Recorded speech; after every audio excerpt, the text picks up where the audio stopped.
Good evening. Welcome to the school board meeting of Independent School District 271, Bloomington Public Schools. Today is Monday, September 8, 2020. It is 7 p.m.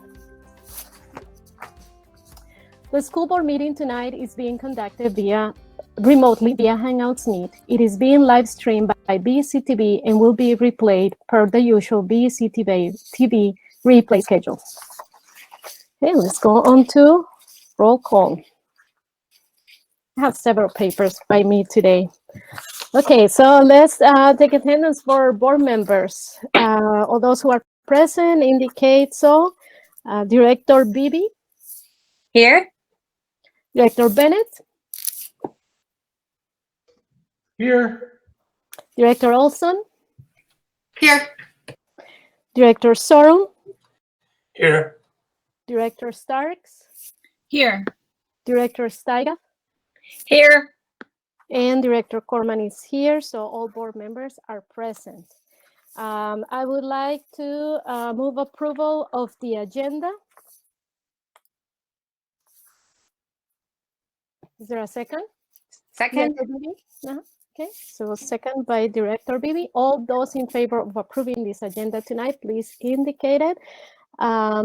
Director Bennett. Aye. Director Olson. Aye. Director Sorum.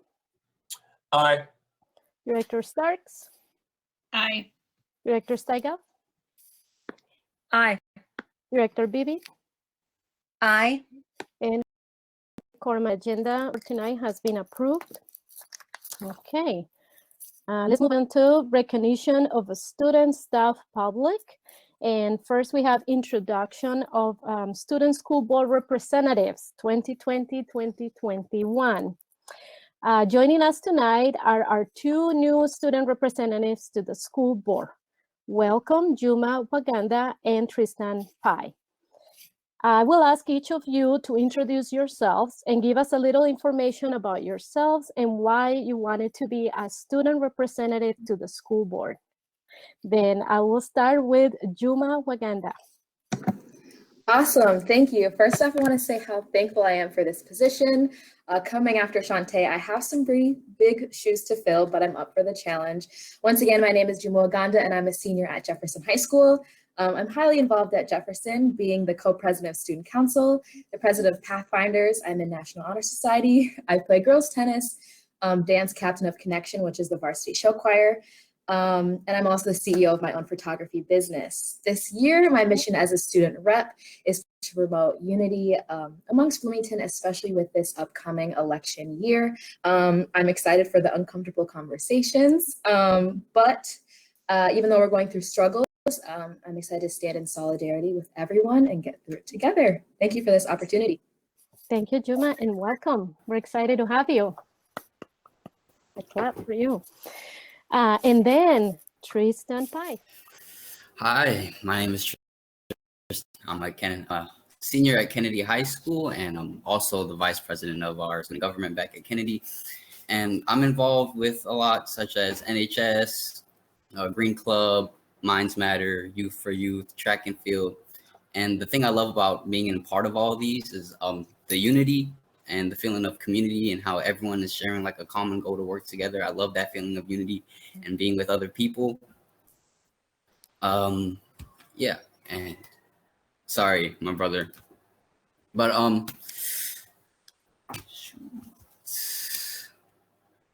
right. For me, myself, to describe myself, to get like a broad view, I'm an outgoing guy. I like being funny. I love having a great time with people.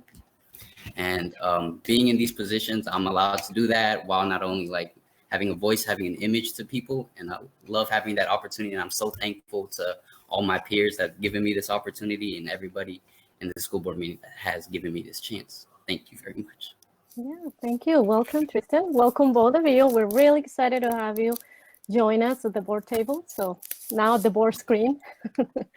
And so, because you're joining us, we have to move into the oath of office, which is pretty exciting. As we do with our newly elected board members, the oath of office is administered by Mr. David Holman, the district's legal counsel. Mr. Holman, would you please do the honors, starting with Representative Pie and then Representative Waganda? Sure. It's a little different since we're doing it virtually, I guess one at a time. So Tristan, I'll start with you. If you'd raise your right hand and repeat after me. I, Tristan Pie, I, Tristan Pie, affirm that I will support affirm that I will support the Constitution of the United States the Constitution of the United States and of this state, and of this state, and that I will discharge faithfully and that I will discharge faithfully the duties of the student representative the duties of the student representative to the school board to the school board of Independent School District 271, of Independent School District 271, Bloomington Public Schools, Bloomington Public Schools, to the best of my judgment and ability. with the best of my judgment and ability. Congratulations. Thank you so much. Juma, you're next. Okay. Right hand up. All right. I, Juma Waganda, I, Jumaganda, affirm that I will support affirm that I will support the Constitution of the United States the Constitution of the United States and of this state, and of this state, and that I will discharge faithfully and that I will discharge faithfully the duties of student representative the duties of student representative to the school board to the school board, of Independent School District 271, Independent School District 271, Bloomington Public Schools, Bloomington Public Schools, to the best of my judgment and ability. to the best of my judgment and ability. Congratulations. Thank you so much. Congratulations. Okay, next in our agenda, we have Indigenous Peoples Day Proclamation. We have a resolution. Hold on, please. 1 second, please. Okay, so we have a resolution. Would someone like to read this resolution? Director Olson.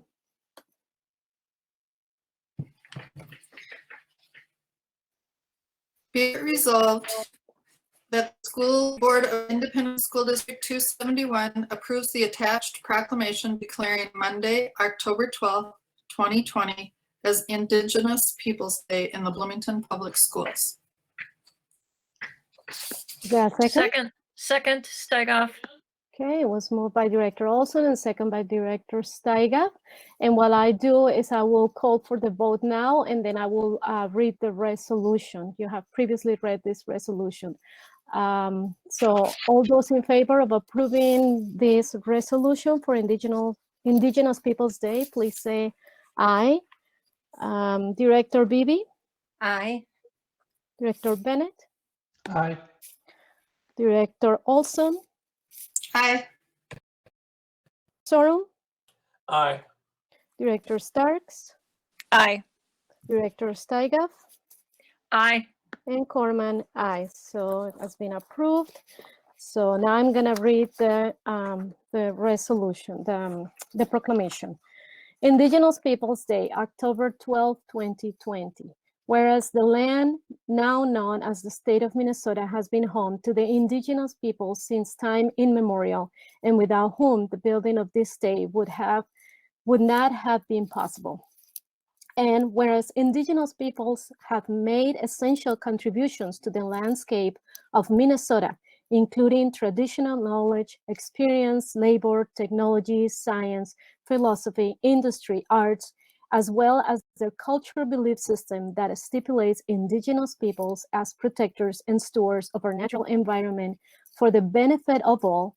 And whereas Independent School District 271 joins a growing number of government entities across the country that have recognized the second Monday of October as Indigenous Peoples Day in order to promote appreciation, tolerance, reconciliation, understanding, friendship, and continue partnerships among all of its people and the Indigenous peoples of this land. Now, therefore, we, the Bloomington School Board, hereby proclaim Monday, October 12, 2020, to be Indigenous Peoples Day in the Bloomington Public Schools. We encourage all staff, students, families, and residents to join in celebrating the collective ingenuity, creativity, cultures, and traditions of Indigenous peoples, and to continue honoring the contributions of Indigenous peoples throughout the year. Okay, so now I'd like to call on to Dr. Jenna Mitchler, Assistant Superintendent. Thank you, Chair Corman, Superintendent Fujitaki, members of the board. So tonight, Heidi Hecker had planned to be here with me. She sends her regrets. She was unable to attend, but she did write a little narrative that she asked that I share with you. So I'd like to share that on her behalf. Please consider that while most of us in this meeting or viewing this meeting are not in the same room, all of us, wherever we are, in Bloomington or the metro area, are on traditional, ancestral, and contemporary land of Indigenous people. Bloomington Public Schools rests on Dakota land, ceded in the treaties of 1837 and 1851. This type of statement is often referred to as a land acknowledgement, which is really a people acknowledgement. Making a land acknowledgement before the beginning of a public event or a meeting, such as a school board meeting like this, is a meaningful way to create greater awareness of Indigenous people and a commitment to recognize, support, and advocate with American Indian nations. So thank you for that, Heidi Hecker, Coordinator of American Indian Education, and thank you all. Thank you, Dr. Mitchler, and thank you to Heidi. Okay, next in our agenda, we have the Student School Board Representative Report. So just calling upon our students, do you have any reports for the board tonight? I can start, let's start with Juma. Awesome. Okay, so even though it's COVID, it's still eventful at Jefferson. So fall sports are in full spring with boys and girls soccer doing really well this season. Because we got the okay from the state, girls volleyball is, I think they had their tryouts today, and football are going really well. Marching band had their first show on the Jefferson turf, which I actually got to attend, and they did a great job. Shout out to the drum major, Dylan Ringer. He did some awesome twirls or whatever. It was great. Jefferson Theater Company had their fall show, Allison in Wonderland. It was a show outside, don't worry. Social distance, masks, all the good things. And of course, I can't forget about tennis. Girls tennis is going really well with #1 singles player Isabel Lynch winning the majority of her matches per usual. She's great. But yeah, I'm excited for this year. And even though it's COVID, we're still having fun. Thank you. Let's go to Tristan.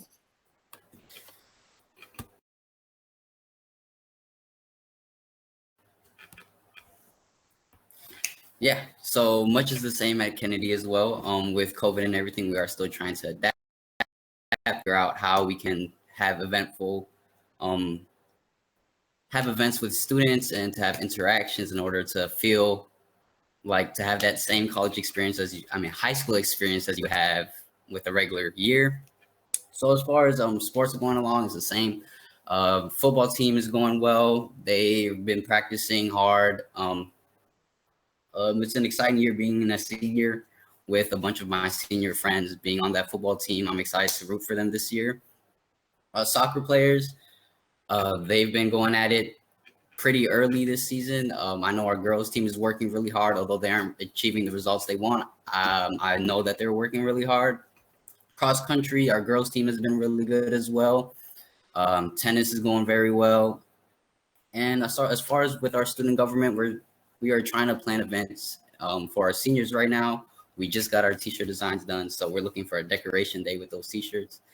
by also taking proper COVID precautions as well. We just had a senior sunrise as well, with the student organized events, but with proper precautions, social distancing. So everything is still eventful. We're still trying to learn of what we can do and what we can't do, but it's going to be an interesting year for sure. Thank you both, and thank you to all of our students for all the effort and all the and your commitment, you know, and your academics, your athletic activities, and everything that you're doing in our community. So good luck this year. Appreciate you. Okay, so we're going on to recognition of the public, which is different this time.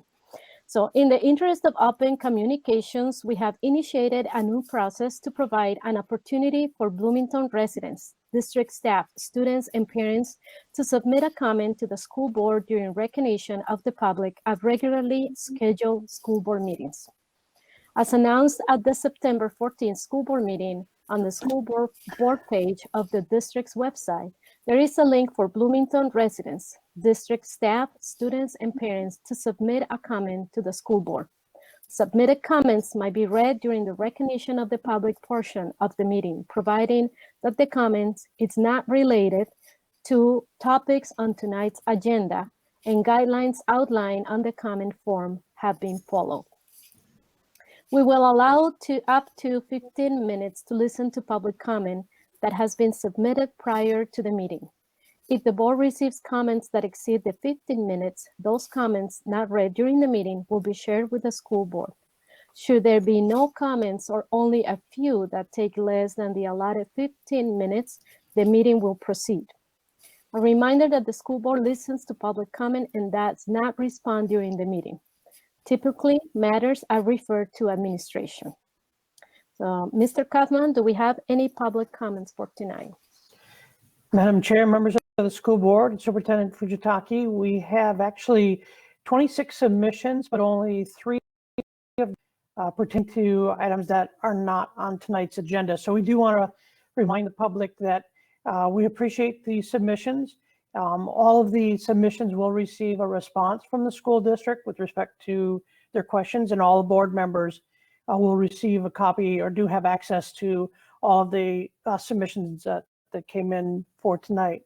So I'm going to start with the first submission that is the topic is not on the agenda tonight.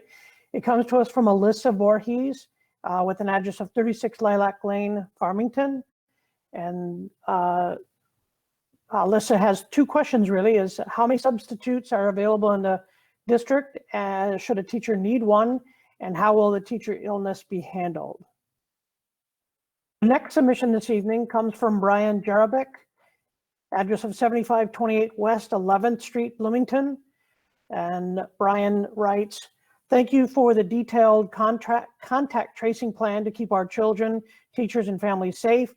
As a physician and parent, I have 2 questions. One, is it possible to notify all parents for a classroom that had an infected student, so parents could make a decision about having our children not attend class if they had a positive case, even if it is not felt that our child was within 6 feet for 15 minutes? And the second question, when children are kept home for a required quarantine or by the parent preference, can we continue to have a synchronous option for them to still participate in the class with the children that are attending in person instead of having a different class experience? And lastly, we receive a comment tonight from Andrew Thule. Andrew provides a residence of 8250 Stevens Avenue South in Bloomington. Andrew writes, I am very concerned about the Safe and Supportive Schools document passed by the school board. 2 parents I know have pulled their kids out of the public schools because the language is not inclusive. 1 parent has a biracial family. Our schools are a place for learning and not intended to give a place where a person of color has separate treatment than other children. Safe and supportive schools means that all children are supported equally under the law. The school board adopted, quote, condemns all hate speech and systemic racism directed at Black, Indigenous, and people of color, unquote. A date request was done of Bloomington schools to include examples of hate or examples of racism and none were found. I am formally requesting for the third time, as I have talked to the assistant superintendent and superintendent both verbally and in writing with resolution, to change the language. I'm requesting action by the school board to change the language to Bloomington Public Schools condemns all hate speech, unquote. Those are the only submissions for this evening, Madam Chair. Thank you, Mr. Kaufman. And we have also received numerous emails that are related to the topic in the agenda tonight. Just want to make sure that I let people know that we have read them. And so thank you. Okay. So now we come to part A of our agenda. Is there a motion for this part A, to approve part A of our agenda? A motion, and let's see, do I see any hands? Director Beebe? Oh, your microphone is off. So moved. Second, Sorum. Okay, it was moved by Director Beebe and second by Director Sorum. Part 8 of the agenda includes board business, contracts, agreements, and finance. Are there any questions or comments about that part? Part 8 of agenda? Okay, seeing no one with questions, we're going to vote. All those in favor of approving part A of the agenda, please say aye. Director Olson. Start with Aye. Good. Director Sorum. Aye. Director Starks. Aye. Director Steigaff. Aye. Director Beebe. Aye. Director Bennett. Aye. And Corman, aye. This part A of the agenda has been approved. So now we're going to move on to part B of the agenda. And the first item we have is the proposed 2021 payable property tax levy. Could you please read that resolution? Madam Chair. Go ahead, Director Bennett. Be it resolved that the School Board of Independent School District 271 approves the property tax levy for a proposed 2020 payable 2021 levy of $63,466,023. Be it further resolved that in the event of any changes to levy amounts by the Minnesota Department of Education, it is the intent of the School Board of Independent School District 271 to levy the appropriate amount as allowed by law. Okay, is there a second? Second, Steigaff. Thank you. Then I'd like to call on Rod Sikovich, Executive Director of Finance and Support Services. Chair Corman, Superintendent Fujikataki, members of the board. Tonight is kind of the first start of the budgeting process for the 21-22 school year. This is a process that begins every year at this time. The preliminary budget comes tonight, and as you'll see through the presentation, the final budget will come, or the final levy will come to the board in December. So the overall objective of this is to prepare the school board to make an informed decision on the preliminary levy certification tonight. The board does need to take action on that. We'll also be reviewing the truth and taxation process and also the actual levy information for 2021. So the truth process is the district sends preliminary information to both the state and the county. They come up with give us that information back. We need to submit that after this preliminary to the counties by 9:30. That information then is provided tax property statements to the public, which gets sent out to the homes in November. And then we come back with the truth and taxation and budget update in December. And the school board does their final levy certification in December also. So on September 8th, MDE released their first preparation data for the district. We were putting together that information all summer long. We get a first look at it, and then we work with MDE and the county, the city, to finalize different piece of it to make sure that we have the accurate numbers for this next levy. Tonight's school board meeting is approval of the preliminary. September 30th, as I mentioned earlier, is when we need to get it to the county. And then the truth and taxation process is mailed out in November, and then our final levy submission. So tonight's presentation is the levy decision. So the MDE calculates a preliminary levy amount, and we have them in 5 major categories. Referendum, operating referendum, which is the voter approved referendum. Referendum other, which is equity, which is the mainly between within the either metro area or outside metro area of where you stand based on your referendum. Community education, our debt service, which is our bonds and principal and interest payments on those, and then all other levies within the levy certification. The school board determines whether to levy a maximum amount or something less than the maximum. So if we talk about referendum first, as you see back in pay 2020, we showed that we had an initial referendum of just over $20 million.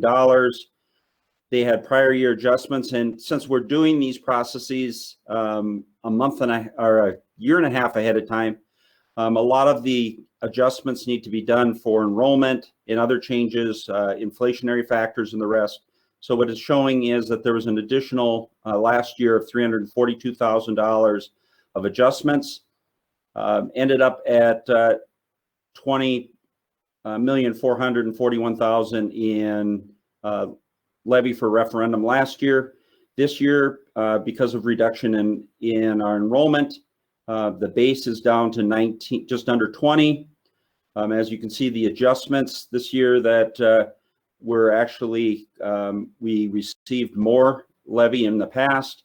So the net amount is $19,794,000, which is about just under $650,000 less than prior year. If we go to equity, you can see equity is built up into different multiple different categories. One is the equity, which I talked about, is where you compare based on if it's within your area. You can see that based on enrollment, we show a short drop there. Similar with our tier 1 and tier 2 of our local levy. You can see that drop is also due to enrollment. Prior year adjustments are fairly flat. So overall, the total levy for equity is going down $128,000. If we go next, community education, really not much change between the 2 years in community education. Basically what these categories with that would be are both our normal communication, both our normal community education, our youth services, early childhood programs are all included in these areas. So the net effect, this is just going up just under $10,000. The next area is debt service. If you remember, the debt service process works is that whatever we need to pay on an annual basis, principal and interest, by law, we're required to levy 105% of that. And then over time, that is taken back. As you can kind of see, the difference between the 2 years is they've kind of balanced us out, finalized it in 2020. So the majority of the increase between the 2 years is that adjustment not being as significant this year. So we went from a net amount of $11,500,000 up to $12,300,000, or about $809,000 of increase in debt service levy, $506,000 of that being adjustments between years. So if we kind of look at all the categories coming down, you can kind of see the referendum going down $646,000, or down 3.2%. Referendum other going down 1.4%. Community education fairly flat. Debt service flat. And other, the 2 main areas with other that have increased is with both COVID and budget reductions in prior years. Our unemployment has gone up and we're able to levy for unemployment. That's an increase there. Also with our capital projects levy for technology and security, that is based on market values. And since the market value across the board, both on businesses and homeowners have increased, there's an increase in that area. And that's basically the main increase for the $1.5 million in other areas, or 1.8%. So we're projecting what we're looking for preliminary levy is a 1.5% increase. What was levied for alone is $1.5 million. So fairly, without the unemployment levy for this year, we would have had a flat levy between the 2 years. Kind of breaking this out between operating referendum and non-operating referendum, you can see that the operating referendum pieces are down 2.6%, and non-operating referendum items are up 7.2%. As you know, we've always worked closely with the city and the county to be able to get numbers, to be able to compare ourselves, how our taxes are going up versus other municipalities. As you can kind of see here, is the medium value home is up just under 1%, or $2,500. The county, which is not increasing their taxes, at least from what we've heard so far, not increasing taxes this year. So they're showing a decrease of $63. The city, an estimate, there were somewhere between 4 to 5%. We used in our projections, used a 4.5%, which saying they'll go up $17 or 1.5%. All other taxes are going down about $17 or 5.7%. And the school district is going up $7 or 0.7%. And it's as you saw on the prior page, it's going up 2.5%. So overall is taxes on a medium value home are going down by $55 or 1.5%. So the next steps is the board to take action tonight. Then we will take that information, send it to the county and the MDE, and then we'll give the board an update of all the information back in December. We'll finalize the levy. Questions? Do board members have any questions?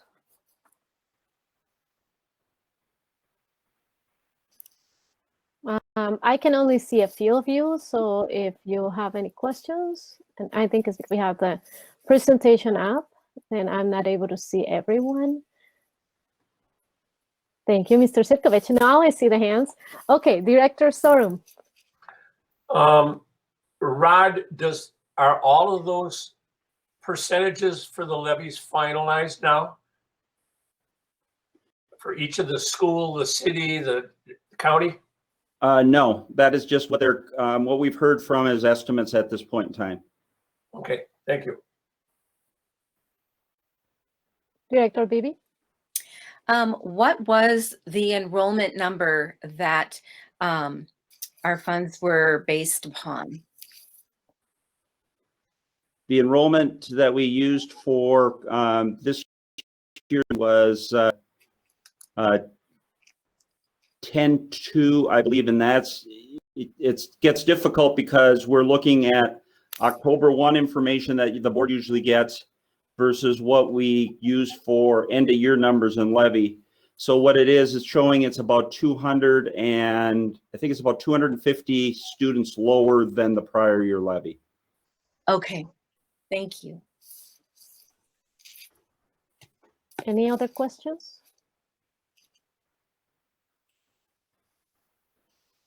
Okay, I don't see any other questions from board members. Do student representatives happen to have any questions for Mr. Sitkovich? No questions. Okay, thank you. Okay, so all those in favor of approving this resolution for the property tax levy, please say aye. Director Beebe. Aye. Director Bennett. Aye. Director Olson. Aye. Director Sorum. Aye. Director Starks. Aye. Director Steiger. Aye. And Corman, aye. This resolution passes with 7 votes in favor. Okay, thank you. The next item in our agenda, we have donations. Would someone like to read that resolution, please?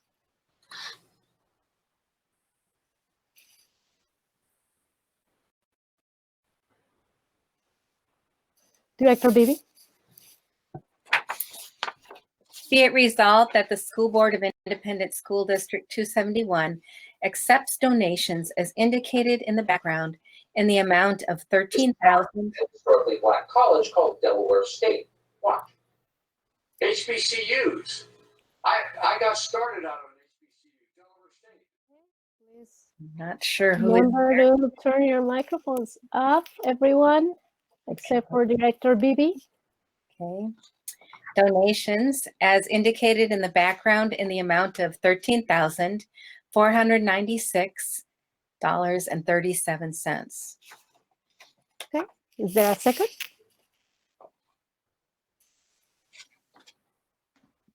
Second. Okay, moved by Director Beebe and second by Director Bennett. Mr. Sikovich. Chair Corman, Superintendent Fujitaki, board members, this is a list of donations that are made to the district. The public will be able to see the actual list of the donations at the end of the board meeting to give the actual details and the appreciation to all that have contributed to the district. Thank you. Any comments or questions?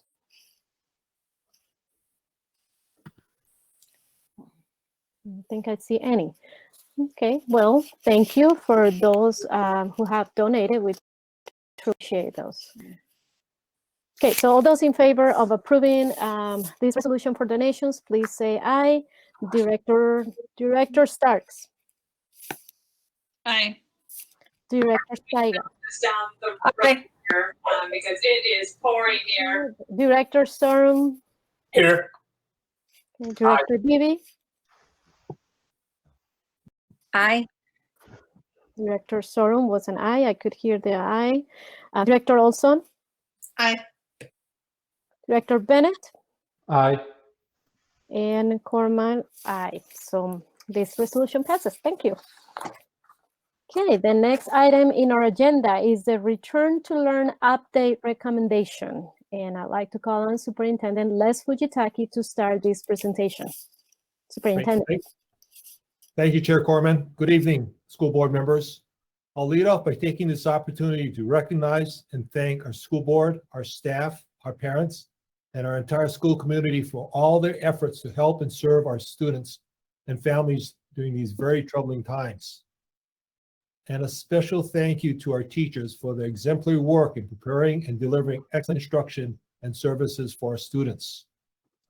Over the past months, many of the administrators who are virtually attending the meeting tonight have been monitoring and reporting on the following 4 areas: COVID health data, instruction delivery models in other districts. They've been also monitoring guidance from, and 4th, our district's distance learning instruction delivery model. Based on all this monitoring and the findings, tonight administration is here to present a recommendation for movement of our instructional delivery model from distance learning.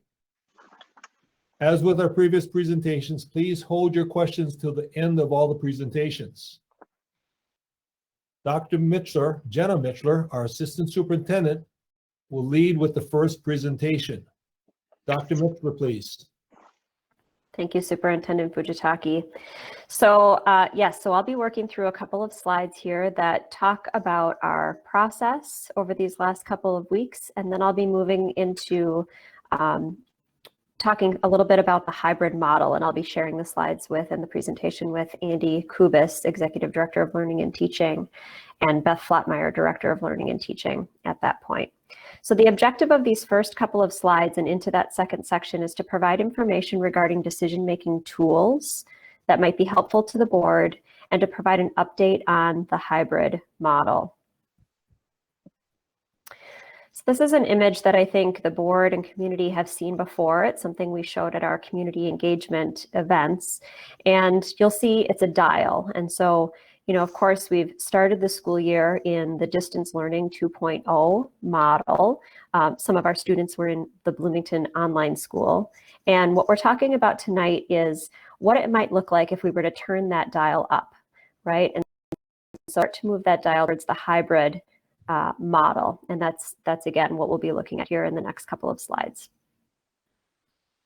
This is a reminder of the timeline that I shared at our last board meeting. So as you know, we've been collecting data since early in September, and actually really it's been throughout the late summer as well, looking at that COVID-19 data, both the county data and the city data, looking at some of our staffing data, other districts' plans and how they were implementing their hybrid models over these last couple of weeks.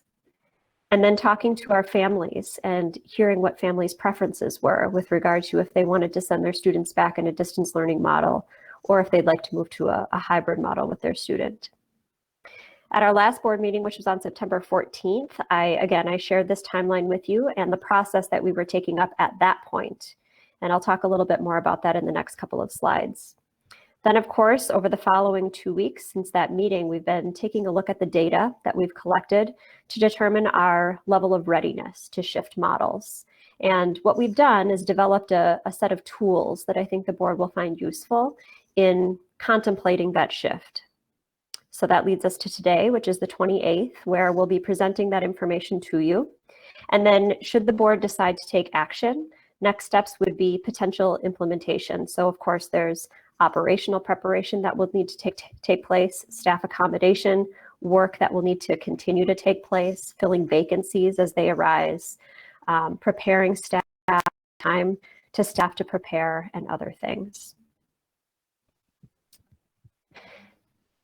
This is a model of what the decision-making process might entail. And so I'm going to start by just sharing a couple of assumptions that we all, as district leadership, are coming into this process holding on to. So one of those assumptions is that, of course, case counts for COVID-19 are likely to fluctuate, and it's very possible that we'll need to move in and out of models throughout this entire year as the year progresses. So I'll just add that one of our aims here tonight is to provide clarity, not certainty, right? I think it's difficult at this time to be able to provide certainty around a lot of things, but our aim really is to provide clarity around the decision-making process and some of the data that we can see right now. A second assumption is that while there is uncertainty, we want to create that clarity. And so it's important for us to share that staffing is going to continue to be our biggest challenge. This is something that's been acknowledged by other school districts as well. Just as we said we would learn from other districts, we're hearing many of them say staffing continues to be the biggest challenge that they face. And that is an assumption that we have as well.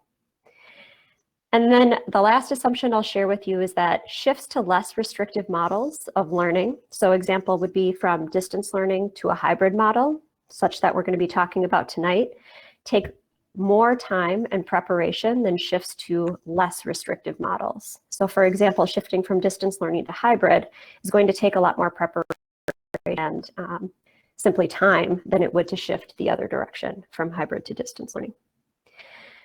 So what you see here are at the top of the slide, 3 different ways that we're collecting some information to help inform next steps. First, I'm going to be sharing with you tonight some indicators and a dashboard that summarize metrics that we can use to inform our decision-making process. So that data includes things that I mentioned when I showed the timeline, like COVID data, district readiness data, family preferences. The second piece of information that's helpful for us is consultation. So the district consults with the Department of Education the Department of Health, Bloomington Public Health. We have a hybrid planning team within our district that's helped to consult and construct what the hybrid model will look like. We've also been doing some consultation with district and school leadership, and of course through our surveys with students and families. And then thirdly, we pull this data together and we've developed the recommendation that you see and the information that you see tonight. That might then, in turn, perhaps lead to school board action because of the information you hear here tonight, and would then finally lead to communication and implementation.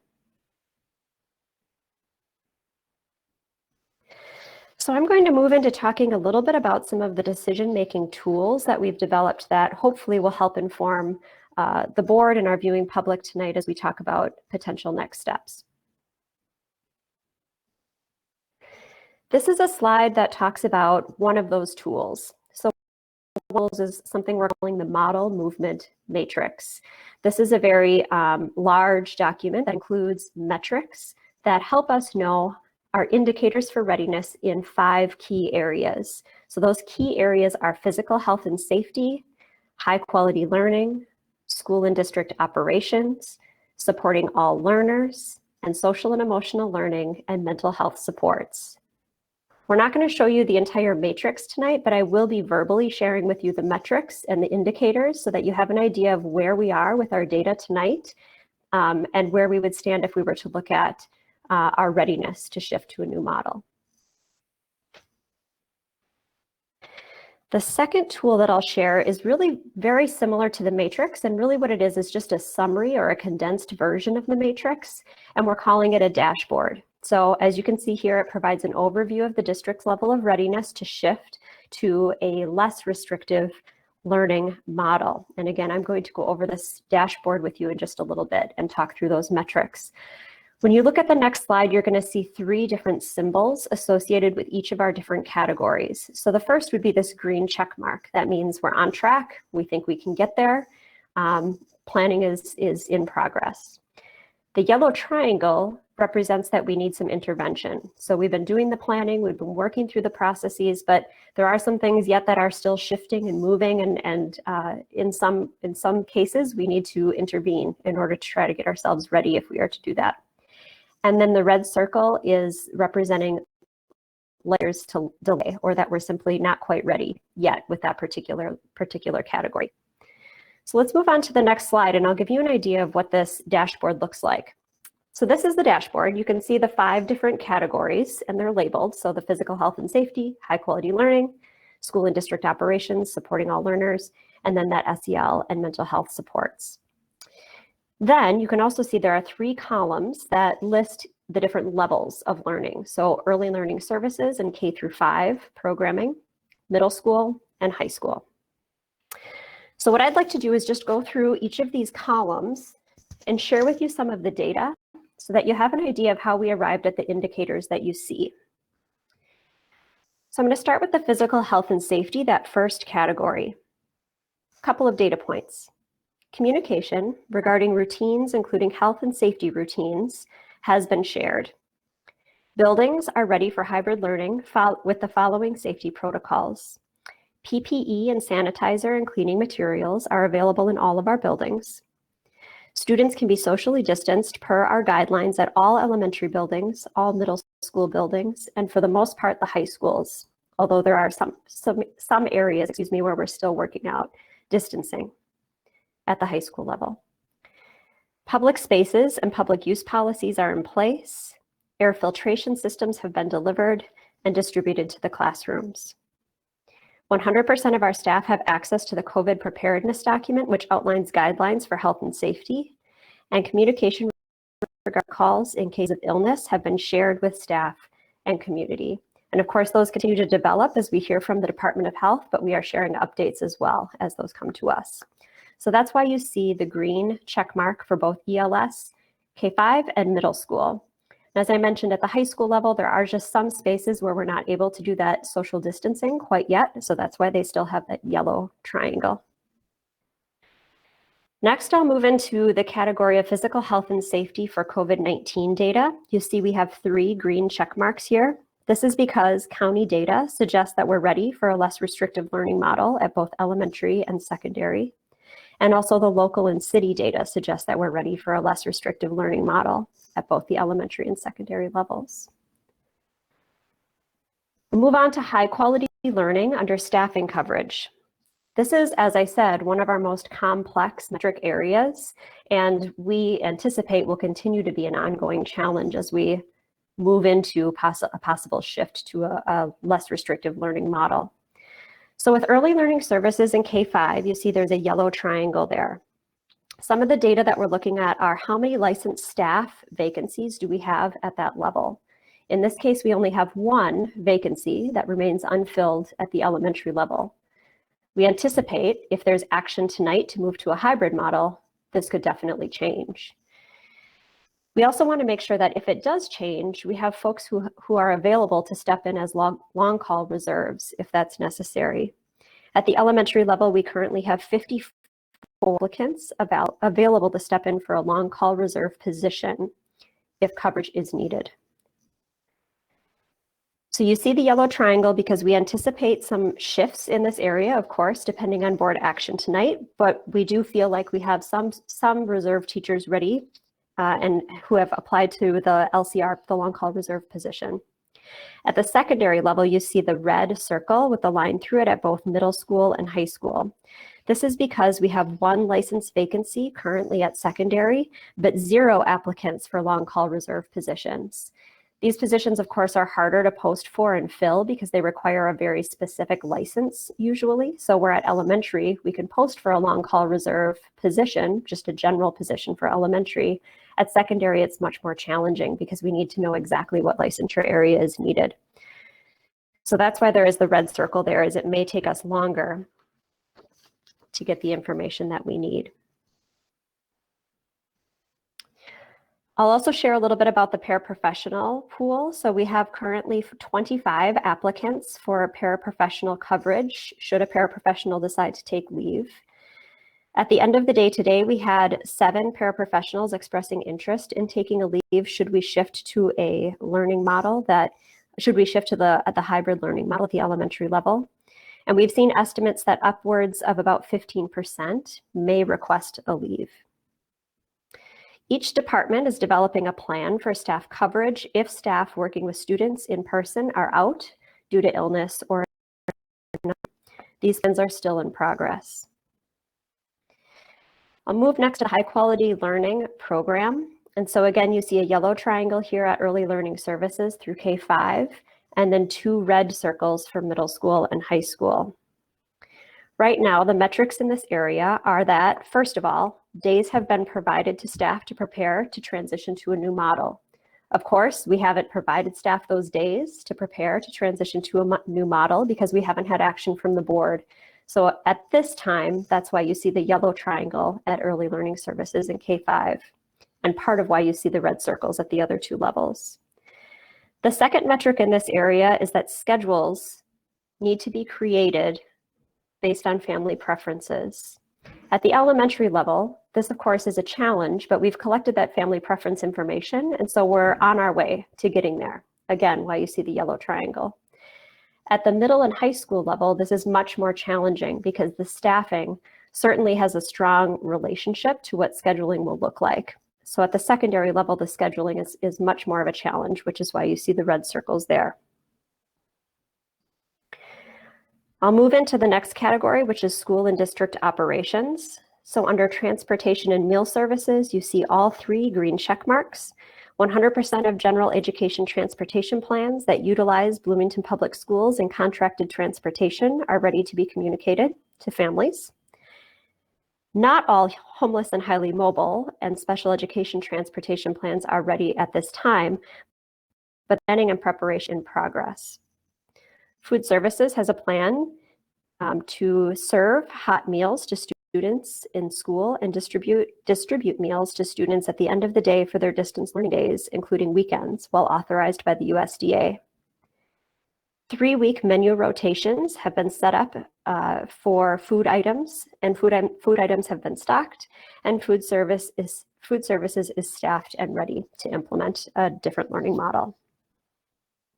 So that's why you see the green check marks under each of those areas for school and district operations. So I'm nearing the bottom here of the slide. Supporting all learners is the fourth category. Our metric here is that 100% of Tier 1 staff can request childcare services. And at this time, we do have, that is possible. And so that's why you see the green check mark there under early learning services and K-5. We anticipate that if we moved to a hybrid model, we would see more staff in need of childcare services. We anticipate that we would likely be able to fulfill that need at the early learning services and K-5 level. So again, the green check mark there. But if we were to expand to middle school and high school, this would increase the amount of childcare that's necessary. And we would again need probably more time to prepare. So that's why you see the red circle there is may require delay. And then lastly, oh, I'm sorry, that was childcare under school and district operations. I'm going to move to the supporting all learners. I missed one section there under school operations. On supporting all learners, we have a couple of metrics. All families have received communication regarding the process for shifting between face-to-face and remote learning. We've requested their preferences, so we have that now. We'll continue to communicate if there's a shift that takes place. 90% of family preferences, elementary only at this time, have been confirmed. 27% of those preferences are for distance learning and 78% are for hybrid. Protocols are in place for staff working with students who have special needs and require less than a 6-foot social distance when working together. And then under our last category, social emotional learning and mental health supports, all mental health provider partners continue to meet with students and families by appointment, and student IDs will, as soon as they've been distributed to all students, include the crisis hotline information on them. So that's an overview of some of the metrics associated with each of these categories and a little bit more information as to why you see the indicators that you see on this slide. I'm going to hand it over to Hannah Hatch, who's going to speak just a little bit more to the staffing challenges. So as I mentioned to you, we had some red circles and a yellow triangle when it came to staffing and staffing coverage. And so Hannah is going to help us just help by painting a little bit more of a picture as to what that looks like. Hannah? Thanks, Jenna. Good evening, members of the board. As Jenna said, I'm just here to give you a brief look into why staffing challenges have been in planning this transition and hopefully give you a little more insight into what we've been working on planning. As Jenna said, we have been looking at a lot of different factors when it comes to staffing and what makes it difficult. And part of that is looking at the requirements of the state and the model and how we can staff that and accommodate for students who are in hybrid learning, but also learning from home at the same time. In addition to staffing the models, we also have been needing to look at the exposure and exclusion guidelines.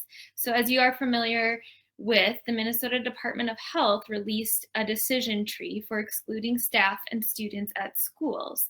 If you take a look at this decision tree and look into it further, you will see that it includes a broad range of symptoms and categories in which staff or students could need to be excluded. And I wanted to walk you through a few of those tonight. For example, if a staff member of ours has a child who is homesick, they have some options. Either their child can be tested for COVID-19 or they need to remain out of school until the isolation period is over, which is 10 days. If that child tests positive for COVID-19 or does not get tested, the staff member needs to then begin a quarantine once the isolation is done for additional days. So what that means is potentially some of our staff who have children, if their children become ill or if someone in their immediate family becomes ill, we are looking at them to be out a minimum of 24 days. That would increase if the family passed around symptoms or other people developed COVID-like symptoms or COVID itself. Another thing we've looked at is if there's a positive student in classrooms. So for example, if a student tests positive and has been in the classroom, there is a possibility that teachers and classmates or close contacts need to then quarantine after being exposed. A quarantine is 14 days long, and you cannot test out of a quarantine period. You need to complete the 14 days away from school. With this, a teacher who would get quarantined could teach from home potentially if they were not experiencing symptoms, but then we would need to find a sub to teach the other in-person cohort. If not all students from the original cohort needed to be excluded, but just the teacher did, that would mean we would need to provide a sub for both cohorts. So we're trying to look into some of these categories that would exclude our staff and how we could troubleshoot to then find appropriate subs for them.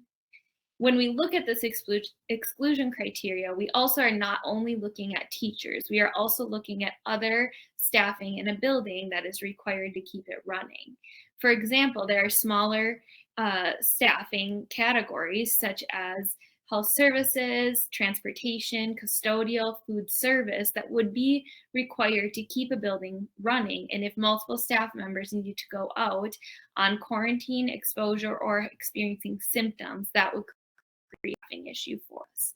So that gives you a little idea of what we've been looking into in terms of the MDH decision tree and how that impacts our staffing greatly as we try to prepare for moving to hybrid.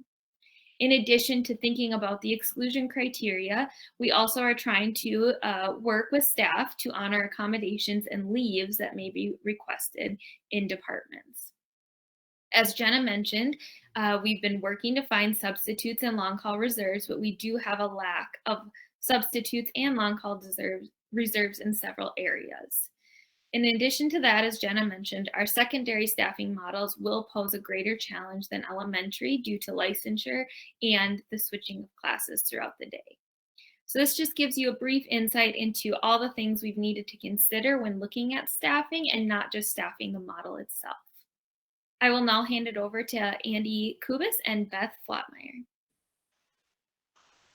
Thank you, Hannah.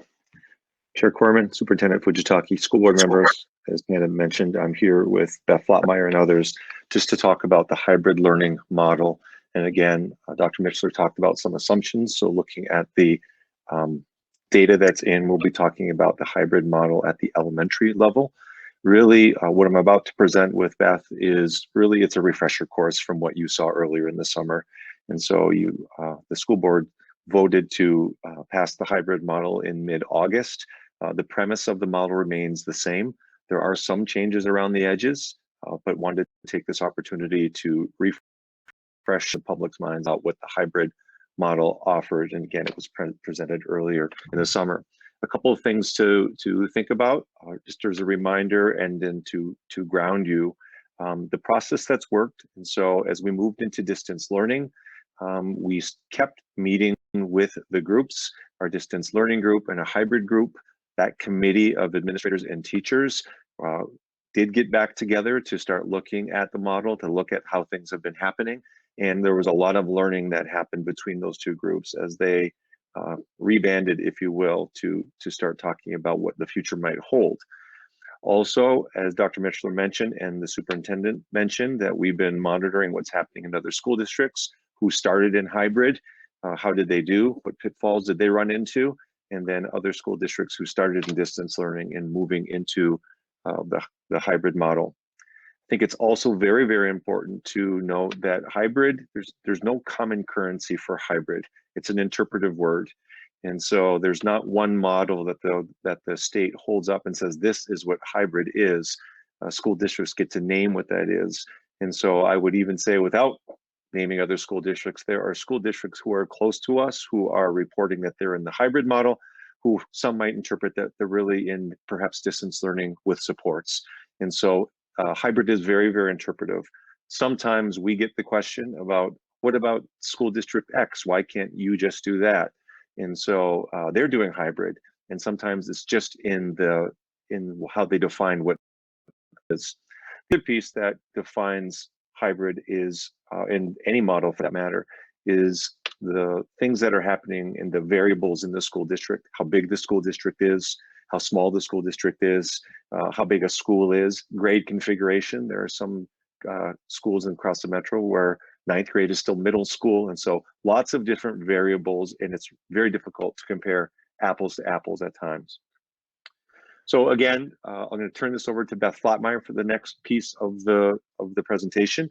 Our job here tonight is to show you again, to give you a refresher course, if you will, on the work that was done through last spring and summer, as all of those people got together to work on the hybrid model. Beth? Hello, Chair Corman, Superintendent Fujitaki, and board members. So the slide that you see here with the process in front of you, Bloomington Public Schools started a process to create and define models last spring. And then in June, the expectations were set to have the 3 options of distance learning, hybrid, and traditional. So from there, work groups were formed and met over the summer to recommend the hybrid model that we came up with. So we met for 2 days every week and came up with the model that was proposed. Next slide, please. Through the feedback loops of the leadership survey, top model feedback, parent and student interviews, staff survey, and the fall leadership team, it gave some guidance to the work groups. And it's important to note that the stakeholders really kept the students and staff at the forefront of their feedback. Next slide. So these are the 5 evaluation criteria that the work group used to narrow the scope of their work while considering multiple hybrid models. So, you can go back, John. Through physical health and safety, what we determined was there's a fewer students present allows for social distancing on the bus and at school, and that students then and staff can limit their exposure through smaller cohorts. Within the the instructional lens, we determined that a full day model as compared to a half day model allows for deeper instruction. Students have spaced intervals of contact then with in-person learning and contact with other staff members. For the social emotional learning and mental health supports, we discussed the regular interact staff and classmates, and that additional in-person supports could be provided even more during the week if needed. And then for the supporting special populations, students have time for general education and additional supports in the full day schedules. And finally, with the school and district operations, that once daily transportation as compared to having a half day model was much more helpful in for transportation and having half of the students. Okay, next slide.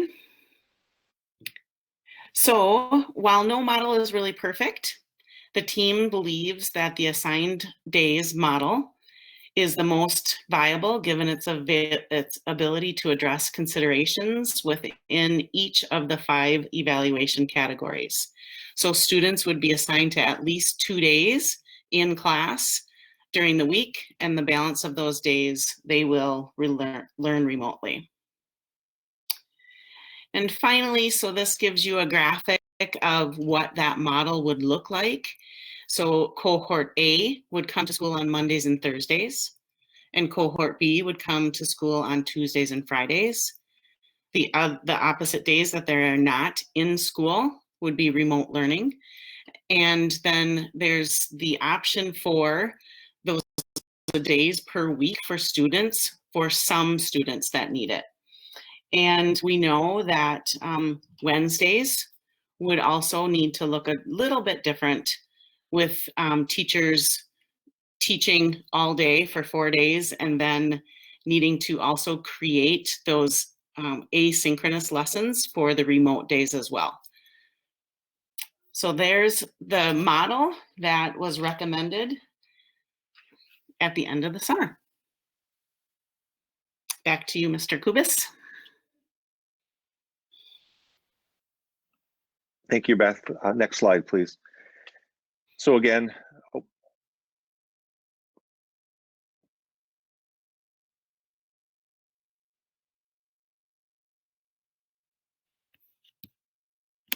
looking for the slide slide 18, physical health and safety.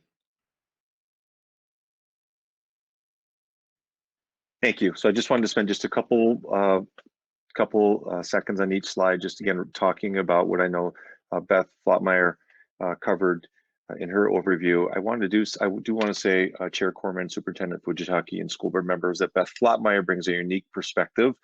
She started on these committees as a staff member, as a participant, making decisions and doing that work.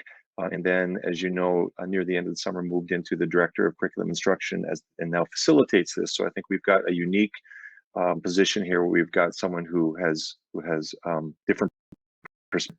Again, you'll see the theme between these 5 categories that Beth talked about, I'll touch on, and Dr. Mitchler had in her work as well. And so again, physical health and safety, fewer students present allows for social distancing on the bus and at school. Day-long schedule allows for cleaning spaces and shared material, and students and staff can limit exposure through smaller cohorts. We want to make sure that we're keeping everyone physically healthy and keeping people safe. Moving on to the next slide, high quality instruction and learning. The committee believe that full day schedule allows for deeper instruction. So if you think about a classroom, a 3rd grade classroom of 26 students, if we had 13 students there for the day, we could probably go much deeper with those 13 students. And so we even could look at the integrity of something like a guided reading model where you have 3 or 4 students around you. Providing social distancing, that might be doable with half the kids there for the entire day. Less transition, and then students have spaced intervals in person learning and contact with staff. And so we're also working with that piece as well. Moving on to the mental health and sports, interact with staff and students. We've heard that loud and clear from not only staff members, but from parents that our students just need to interact and see other kids and see their teacher. And so we heard the board mention that as well. And so we believe this model can provide that. Staff can have access to the students and mental health needs, regular in-person contact, and additional mental health supports can be provided to students with them in school at least 2 days at the elementary level.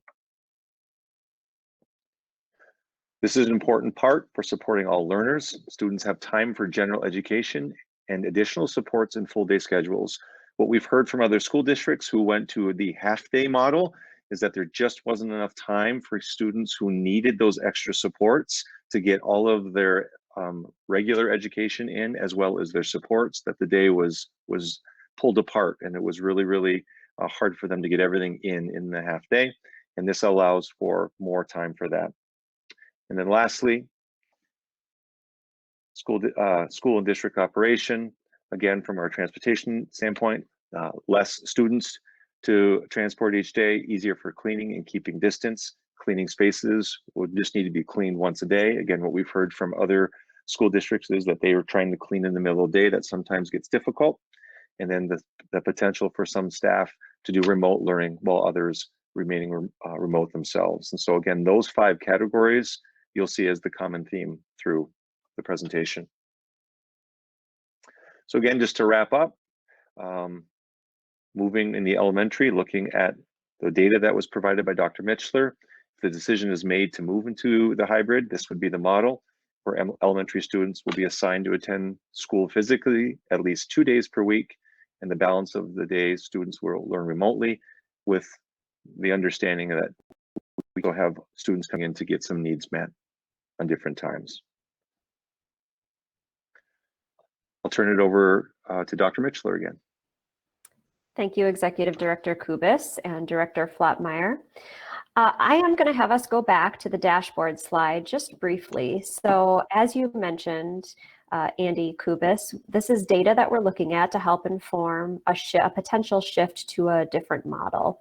And I just want to acknowledge that I made an error when I was talking through it. I want to be very clear about what this data is representing. So I'm going to go back to the school and district operations section. You can see there we have green check marks across the board. This data has been shifting, and so this is the most up-to-date data. And indeed, we'd be ready in all three of those categories. So for transportation and meal services, childcare, and communications, we feel like we're on the right path to be ready in those areas. Under supporting all learners, we originally, up until just a couple of hours ago, had a yellow triangle for ELS and K-5 because we hadn't heard from a majority of our families regarding their preferences. We have now reached 90% of our families we have heard from and have their preferences documented. So that's why you now see the green check mark for ELS and K-5. So I just want to be clear about that because this data, like I said, is changing over time. And so that's why you see the green check mark there under supporting all learners. Of course, at the secondary level, we haven't collected that information, so we still have the red circles there. Thanks for going back to that slide. All right, and so then I'll sort of wrap up my section of this presentation by just talking a little bit about movement, the potential for a transition, proposed future dates for us to come to the board and talk through transitions, and then I'll hand it over to Rick Kaufman to talk about our communication plan. So in terms of an early childhood or early learning services through grade 5 transition, if tonight the board decides to take action, that would be the 28th of September, we would decide then how many days would be needed for staff preparation to make this shift possible. And we feel that we could target a shift for October 19th at the absolute earliest. And this has to do with timelines for the different departments and areas to prepare for a shift. We do know that time is needed to shift in multiple areas, even though you saw lots of green check marks. And so we believe October 19th would be the earliest we'd be ready to make this shift. And then if the board so chooses, we'd like to recommend potential dates for the future for us to come to the board and share information like this, perhaps an update of the dashboard and the metrics, and bring to you a presentation about the potential for a model shift. So what you might take up is the idea that November 9th, we could come to the board with another conversation like this, December 14th and February 9th. And those dates are proposed because they would give us ample time to make a shift before a natural break in instruction. So should the board decide to take action on any of those future dates, we would have enough time to prepare and take action on a shift before the next natural break in learning occurs. And with that, I'll hand it over to Rick Kaufman to share about communication plans. Thank you, Dr. Mitchell. So really, we've been doing weekly parent communications. It comes from the district level for the most part because a lot of these really touch all of the families across the district. So in terms of our communications plan, it really will not change drastically from what we've been doing. Our plan obviously would be to continue the weekly parent communication with a focus on hybrid as well as distance learning for those families that choose to keep their children at home. That will be in the way of direct and targeted messages specifically, unless it is for the greater group. And when we mean direct and targeted, it could be just for early childhood or just elementary students or district-wide. As you know, we did create a Return to Learn guide. It's a parent-specific, very similar to the COVID-19 BPS preparedness plan. And we update that frequently based on new guidance, new information. And Andrea George in our office that has done the graphic work that you see on this screen. These are the one-pagers. These are the graphic elements that come also with copy to them. We'll continue to update those based on the board's decision, whether we move to hybrid, and including that most important information that goes along with it. That is also complementary of the Return to Learn website that remains robust for parents and others to access information to. We also provide information, website news items through for parents as we push through the hub. And that's, again, a direct communication effort. And then social media, which is really more of a broad perspective to our community at large. Lots of people have questions and in some cases have an interest, in many cases have an interest in how the school district is doing. And so that's how we use social media. So Our plan would be obviously to begin tomorrow, depending on the board's decision, and follow up with additional weekly messages to parents and caregivers moving forward. With that, I'm going to turn it over to Superintendent Fujitaki. I'm sorry, Superintendent, to move into the next part of the meeting. Thank you. This completes our presentations. Thank you to the presenters and all our teammates who diligently and collaboratively worked to prepare for tonight. Based on our monitoring findings and our model movement matrix, the administration recommends our district move from a distance learning instruction delivery model to a hybrid instructional delivery model for grades K through 5 and for early learning services. This hybrid instruction delivery model will begin on October 19th, 2020. No model movement is recommended at this time for our secondary grade levels. Secondary school leaders are targeting making middle school and high school model movement recommendations to the board at an upcoming school board meeting. If a model movement is recommended from distance learning, the movement will take effect for middle schools at the end of the first quarter and for high schools at the end of the first trimester.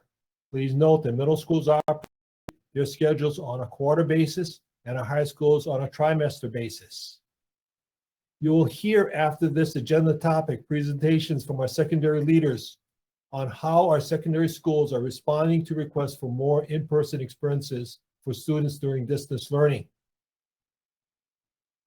Chair Corman, that is our recommendation. I return the microphone to you.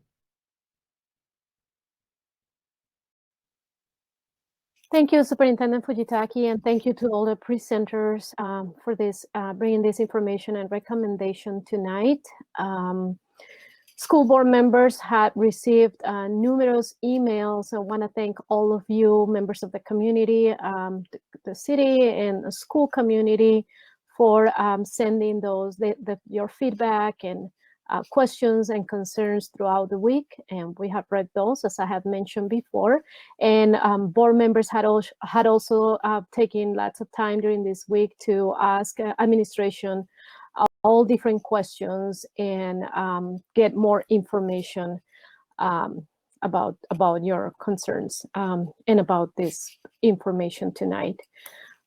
So I also want to thank once again the people who work in those work groups during the summer and during this time. And I want to give a special thank you to our teachers for going beyond the best that you can do. You know, this current year is I think is the most challenging one that we had this current generation.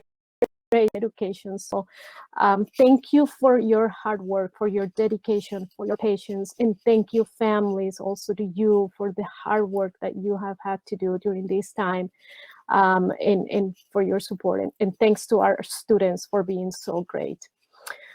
So what I'll do now is we have a recommendation.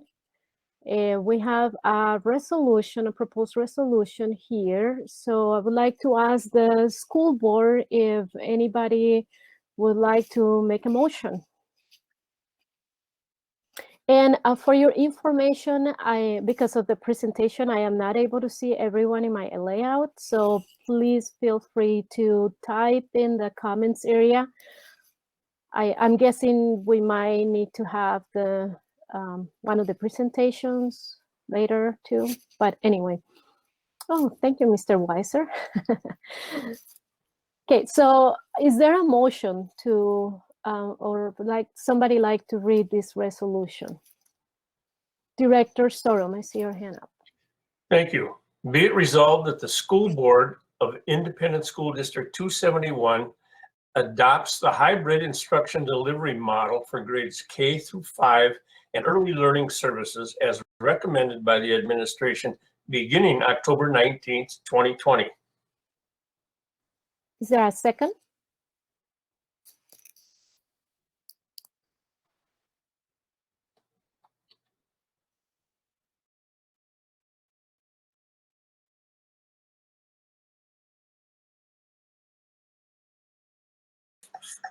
I second the motion. Director, do you have second? So it was moved by Director Sorum and second by Director Beebe. Okay, Director Beebe, I see your face in you're here twice. So you just, so you know, you're getting some noise when you speak for when the time comes for your questions. Okay, so now we're gonna go into discussion, and what I'll do is I'll just ask you if you have any questions, and then I will pass those to the superintendent. Okay, any questions for members? Director Olson. I'm wondering if parents are aware that if, you know, because we're getting a lot of pressure from parents to go back to school, and I'm wondering if they're aware that they would have less synchronous time with teachers, and as well as the hybrid and distance learning combined. I'm wondering if that's sustainable for teachers to keep going in that direction. And I know that teachers, you know, they're known to be creative problem solvers. And so I'm wondering if we're still open to any ideas, and if we are open to ideas from teachers, because just for example, I idea to, if we were to go back to hybrid, to possibly shorten the school day so that all students, shorten the hybrid school day so that all students be on synchronized learning at the end of that day.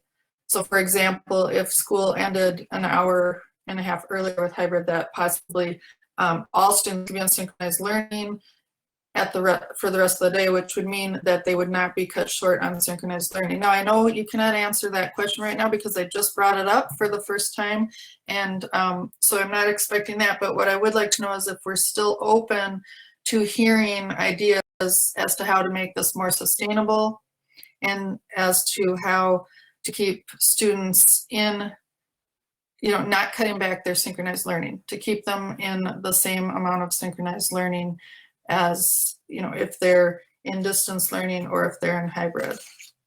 Does that make sense? Yes, it does. Thank you for those questions, Director Olson. I'll respond to your last question first. We're always open to any ideas on how we can improve the instructional delivery model, and we continue to monitor what other districts are doing, and we'll report our findings as we go along to the board. I'm going to ask our Assistant Superintendent, Dr. Jenna Mitchell, to see if she can respond to your first two questions. Dr. Mitchell, do you recall those questions? I wonder, Maya, if you could, Director Olson, if you could just succinctly remind me of those two questions. Okay, and I'm trying to learn how to be more asking questions. So I was wondering if parents realize that their children will have less synchronized instruction if we go to hybrid, because teachers will have to be, you know, they'll be working with their students in hybrid while the other students are going home to do distance learning. They won't be available during that time. So that means they will have less synchronized teaching time with their teacher. And I'm wondering if parents are aware of that. Good question. So maybe I can clarify a couple of things. So the intention with the hybrid model that we've talked through tonight and have shared at previous community engagement events is that we would have a similar distance learning model to what's happening now. So students who would stay in distance learning, for example, would continue to have the same amount of synchronous learning time that they currently have. And then one other clarification I might make is that the current staffing model we're looking at would utilize two different groups of teachers, one group who would be teaching the hybrid group of students, and then other students who would be working with our distance learning students. Does that help? It does, except it leads to another question as far as if a student is if a student has to go to distance learning because they are testing positive with COVID, then they would be going with another teacher. Is that correct? That's another good question. So right now, the way we see it is that if a student were to be out because they're ill, they would, just as we would during a typical school school year, they would then continue learning with their current teacher, and their teacher would be supporting them in their learning while they're out for maybe it's 1 or 2 days, right? Depending on how things turn out for that student or the particular situation, and maybe it's a little bit longer. And so the intent would be that the student stays with their current teacher if they're out on leave for some sort of an absence due to illness. Okay, thank you. Thank you. Director Bennett. Yeah, I just quickly wanted to ask a follow-up question to that, to Maya's question or to Director Olson's question, because it didn't really make sense. When you're saying there can be 2 groups of teachers, one delivering the hybrid and the one delivering distance learning, does that mean when the ones doing hybrid are only going to be teaching the kids when they're in person? And then when those hybrid kids are at home, a distance learning teacher will be delivering instruction to them? Okay. Dr. Mitchell, can you handle that again, please? Yeah, so that's another good question, and I think a good reminder that we need to be clear about vocabulary. So within the distance learning model, we have some students who are coming in on some days to have face-to-face instruction, and some students who are working from home, so doing remote instruction. And then the students who are engaged in hybrid learning, where they have that either face-to-face or remote time, would be in what we're calling distance learning. And previously, you've probably heard us call it flex, but because it's the same model for distance learning that we're currently using for distance learning, we're simply doing away with the flex terminology and we're calling it distance learning. So just as a recap, we have the students who would be engaged in the hybrid learning, so face-to-face with some days remote, and then we'd have a separate group of students who would be doing distance learning if that's what their families had chosen. Okay, because I think what, at least what I understood Director Wilson's question is what's going to happen to those hybrid kids when they're not in school presently? Who's going to be checking up on them? Is there going to be a teacher working with them? Is there going to be any synchronized learning at all on those days? Or for those 3 days, will they be completely asynchronous learning with no interaction with any teachers? It's a good follow-up question. And if I might, Superintendent Fujitaki, I'd like to just relay that question to Andy Kubis and Beth Flotmeyer, who've worked alongside that team. Great, please. Yeah, yeah, we were waiting our turn there. Go ahead, Beth. So when the students are in school in the hybrid model, teachers will be teaching 4 days a week, 6 hours each day. So the remote days then would be asynchronous remote learning. That's the model that has been presented. Teachers, there's no way for teachers to do synchronous learning with a class sitting in front of them. That model was discussed at the hybrid work group, and it was not a model that we put forth as a recommendation to have students have a classroom in front of you and you teaching, and also try to bring in kids in a synchronous meet, because of the fact that when we teach elementary school kids, it's not a stand up and lecture type of instruction. It's a lot of small group instruction, and it's individual conferencing with students. So it's a very short amount also of attention span, especially when you're talking K2 kids. Their attention span is about 5 to 10 minutes for instruction. So that's why that type of a model didn't move forward. I hope that helps answer your question. Except it does partially, but it doesn't address who's checking in on those students on the asynchronous days. Are the students just left to their own devices with no assistance because they can't email their teacher because the teacher is teaching? So is there a para that's going to give them support? Is there anyone to give them support? The teachers will still respond with feedback to the assignments that they are giving the students asynchronously. And they will have lessons where the students will see their teachers. They just will be recorded lessons. So they will be able to give feedback to students. Okay, thank you. Before I go to you, Director, also I'd like to ask if other board members have questions. Director Starks. So I'm going to stay in the same thread of questioning, because I think one of my concerns with the parent survey that went out last week asking elementary families if they wanted their kids going back to hybrid didn't have this clarification in it, that moving to hybrid meant you're giving up synchronous learning at home for in-person hybrid learning and then removing, now it's going to be asynchronous. So I'm glad that Director Olson and Director Bennett asked that question, because that was a concern of mine. The other concern with the survey was somewhere in there it mentioned something along the lines of we will make every effort to keep a student with their current teacher and to keep distance learning students in their same school. But do you have a feel for how many students will need to be changing teachers? Do you have a feel as to how many students who choose distance learning may have to change schools? Do you have any actual numbers or metrics for some of that? Thank you for that question. I'm going to call on Dr. Mitchell again, because I think she's been covering this. Yeah, so I'll start with the first comment that you made, Director Starks, about communication to families. And I'll just say that we've tried really to maintain consistency wherever possible. And so in this case, you know, what you've seen tonight, in fact, was an exact replica of the slides that we had shared during the community engagement event, because what we're providing and what we're offering with the hybrid learning model is the same model that we've been communicating throughout the last several months. And so although we may not have shared all of the information on the survey, we were just continuing to use that same model that's been communicated. So that's the first thing.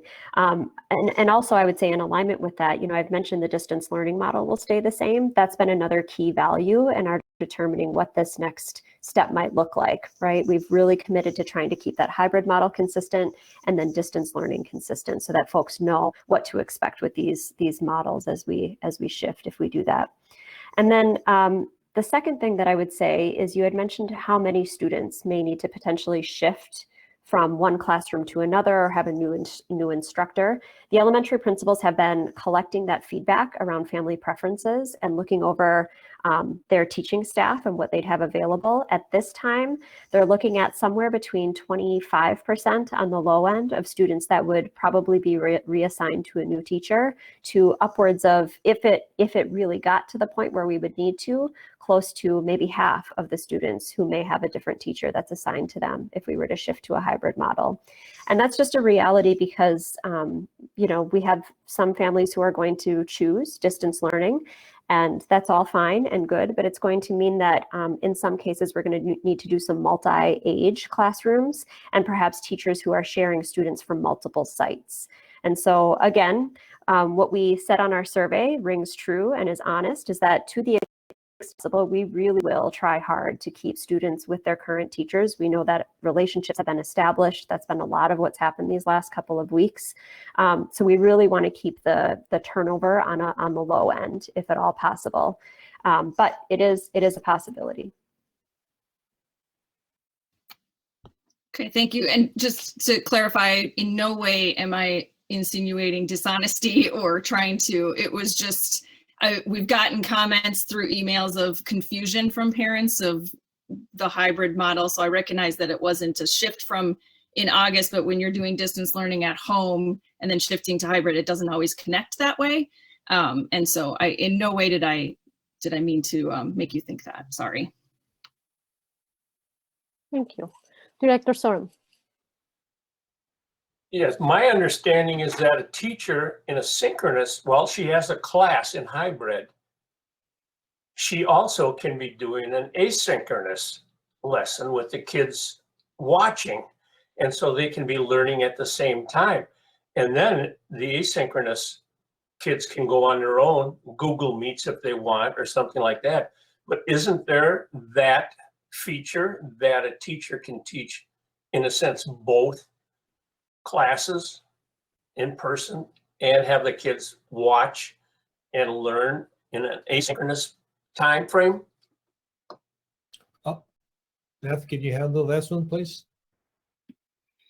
Yes, Director Sorum, trying to explain earlier is that that model was presented and we talked through that model. And when we think about elementary age students, having them log on and off and on and off many times during the day is not,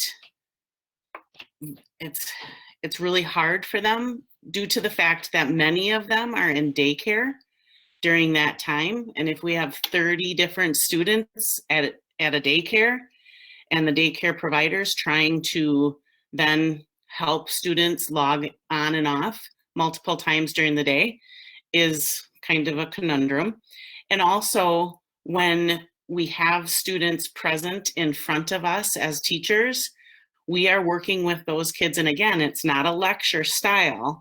So we present many times the bulk of our instruction in small groups. And therefore the small groups sitting in front of us are the kids that are in the classroom. So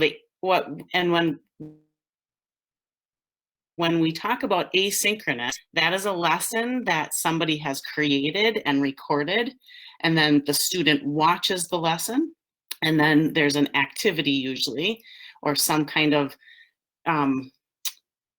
way for the students to show their learning from that lesson. And so then that work is where they get feedback from the teacher. So the teacher is able to do those types of things. But for students to log in and just watch the teacher teach, it was not recommended to have that type of a model from the hybrid work group. I can understand that and appreciate that, but I'm thinking maybe K through 2 or K through 3 need more attention, 4th and 5th graders. So we almost have a differential line in elementary between the 4th and 5th graders and the K3, where a little bit more discipline or structure is needed in the lower grades. Chew on that one for the next week. Thank you, Director Sorum. I can understand what Director Flottmeyer is trying to explain to us. My teaching experience tells me that it's really hard to not because it's not possible because we don't have the technology tools. We do have the technology tools, but even within those tools, it's really hard to try to manage the two groups at the same time and really give the attention that each one of group deserves. So, Chair Corman, may I? Yes. May I add? Yes, Director Nicholas. I was going to say in our communications with other school districts who are doing this, their anecdotal stories to us have been about that has been very difficult for teachers who are trying to teach to the students in front of them at the elementary level, as well as engaging the students who are at home in lots of different places, whether that's a sister who are looking after them or they're in a daycare setting. It's not been going very well in the school districts that went with that model. Thank you. I'm sorry I missed part of it. I touched on the wrong button. I left the meeting for a moment. Director Steiger. I want to continue along the same line here. So we know that in our presentation tonight that this moving to hybrid is still dependent upon whether we can staff it, but we need to make a decision before some staff may ask for leaves. We don't know who will ask for leave. So at this point, we don't know if we can staff it. So if we try the model that's presented tonight and you find out that you cannot staff it, then will you try the model or come back to us and ask to try the model that we're talking about that's more difficult, that Director Sorum asked about? Or will you come, is that even a consideration if we can't do it? Or will you just come back and say, we can't staff it, we need to stay in distance learning? Director Steigoff, we're fairly confident we can staff the elementary model. So we haven't talked about the different contingency options of what we'd do if we couldn't staff it. Okay, thank you. Director Beebe.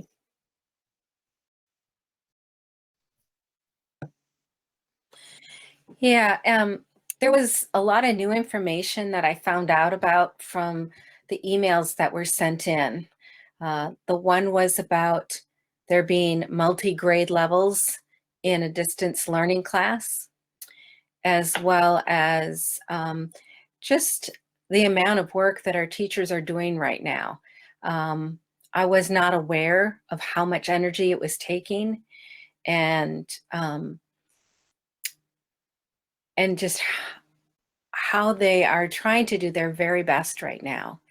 And I think we really need to give them a lot of credit for their flexibility and their creativity and their heart for their students and doing the best they can. But I think what I'm hearing, and I've actually helped one family in my neighborhood with 6 children that are doing the distance learning, and the need for someone to be by them, to continually work with them and keep them on task. And what I'm hearing from parents is, I'm not a teacher, and this is really hard. And they are longing for their student to have interaction. And I actually see the fact that a child is in a classroom for 2 days, for 6 hours, as a great deal of synchronous learning and connection, as opposed to the distance learning that's going on, because it's more just a short check-in.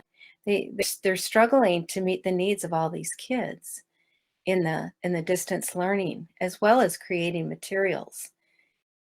So my heart of having been a teacher and also having challenging students and trying to meet their needs, I can relate to some of what they're experiencing right now. Not all of it at all, but I think the other question was that they're not quite sure what it's going to look like, and they're wanting to have clear communication on that. And I know that in the working group, you probably have a clear picture of that, but that would need to be detailed. Teachers are detailed people, so they're looking for the details, the nuts and the bolts. How is this going to work? And they're going to need that to be able to go forward. So I hear the parents and I hear the teachers, and I'd like to see it work, and give credit to those, both parents and teachers, that are working so hard right now to make it work. Thank you for those comments, Director Beebe. I'd like to return back to a comment made by Director Olson. She started off by asking, what do parents know about the difference in the models? Rick Hoffman and his team and all the principals try to do a very good job trying to communicate what the differences are going to be in these models.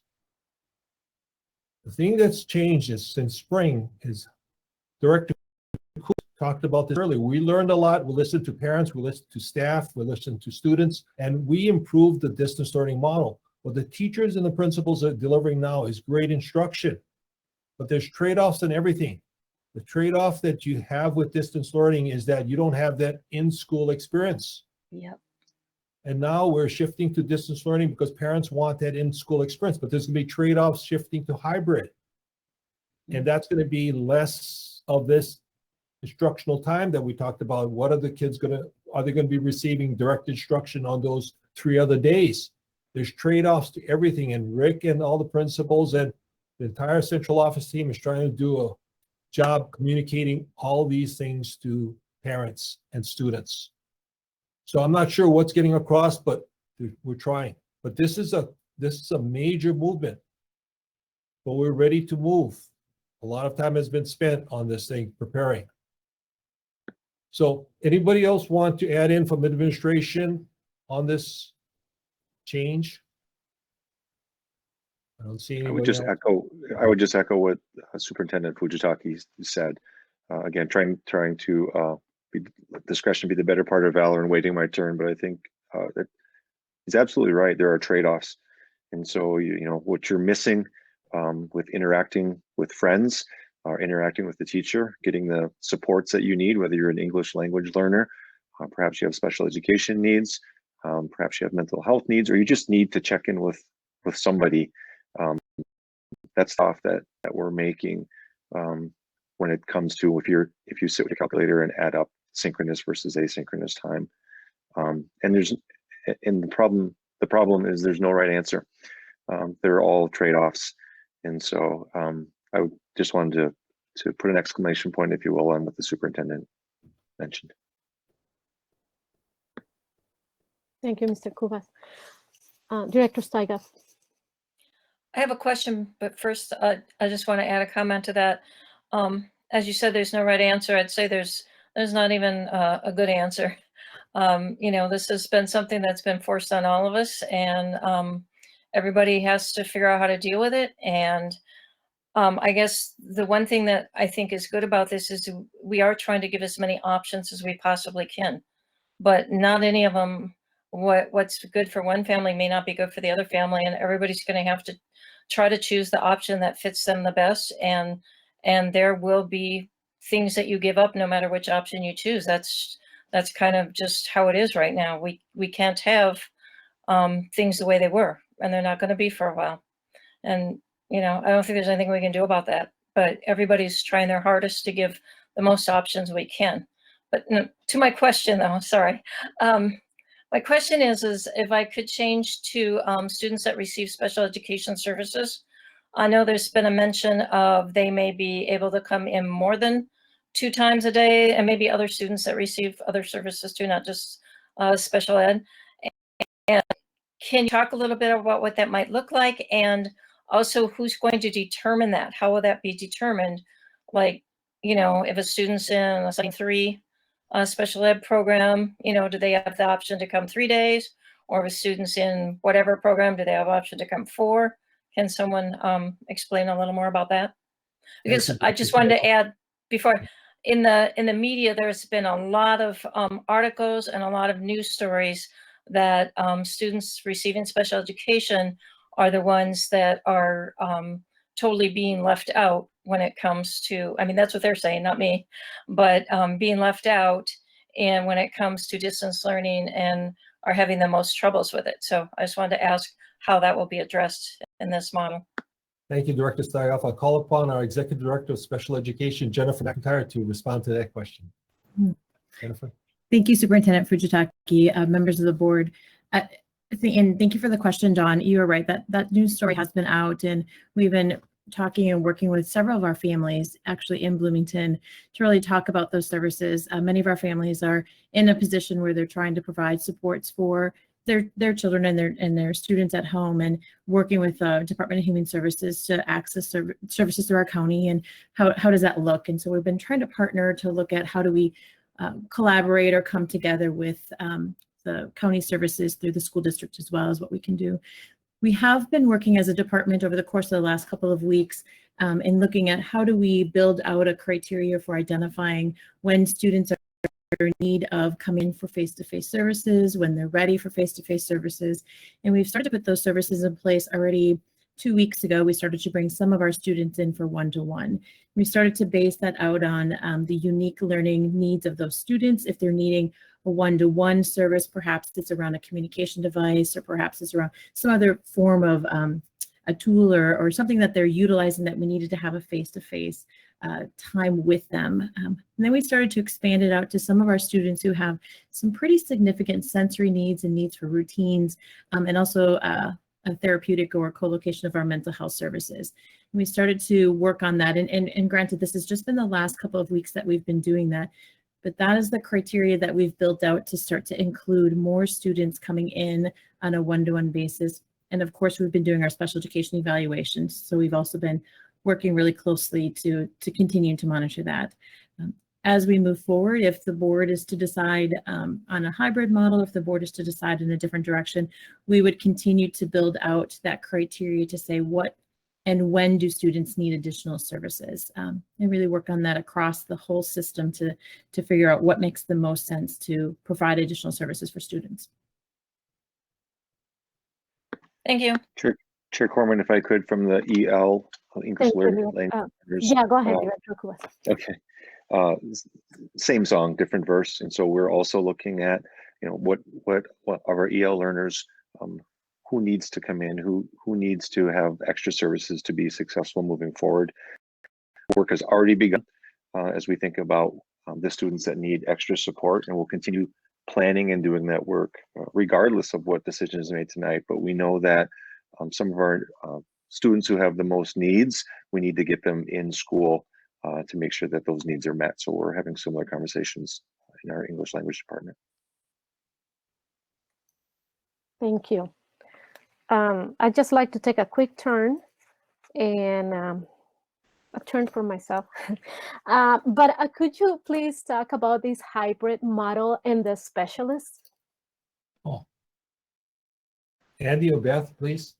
Yeah, I'll start and I'll hand it over to Beth. I know, so it gets to our point earlier that we made about, always learning and always keeping our ears open and planning. And so I would say, in full disclosure of that model, that it's still things that needed to be looked after in the hybrid model that the school board voted to approve in August, was to tighten up that specialist schedule. And so for our public, our specialists in elementary are teachers who might be a music teacher, an art teacher, a physical education teacher, that where your student goes there for a day a week or a couple of days a week for a period. And so that was something that needed to be tightened up. We never got to that spot to tighten it up because we moved to distance learning. However, I know that topic continues to come up, and Beth Flottmeyer has been working with that hybrid group that I mentioned, as well as specialists, to be able to, what we heard from our specialist teammates is that they were part of the solution. We've made them part of the solution team. So Beth, I'll turn it over to you. Thanks, Mr. Kuis. So one of the things that we did even within distance learning was we know that there was a concern about how many kids that each specialist sees each day. So one of the things that we did right away, even in the distance learning model, was made sure that specialists are on what we call a 1-week rotation, so that they're seeing the same class of students for a week. And so that limits the amount of exposure for our specialist teachers. And that would continue into the hybrid model. And so that they would, again, have that limited exposure. And then, as being a planful with the specialists, we are meeting next Friday to determine what their actual schedule will look like. Because, as Mr. Kubis said, they want to be part of that solution, and we want to make sure that we're including enough of them. So even non-dependent on the decision tonight, we will be meeting next Friday to determine and make sure that we have that all planned out. Thank you. And I ask you also because we have received within the emails that we got this week some concerns in regards to that and in regards to the scheduling. So as it is possible, please remember to keep including our specialist teachers, because especially when it comes to scheduling, there's feedback that is important to hear from them as well. So we'll appreciate that too, please. Thank you. Director Bennett. Yes, I was wondering if we could hear from some of our elementary principals on what they're hearing from parents, because the board has received a lot of emails over the last week, and I've had lots of conversation with parents, as I'm sure other board members have, and it seems to be that there's some confusion around what parents think hybrid is going to look like, especially when it comes to there not being any synchronous learning on those days they're not in school, and the possibility that 25 to 50% of their students will have to have new teachers. So I don't know if principals, when they're talking to parents, are parents aware of that? So I don't know if we can hear from some of the principals.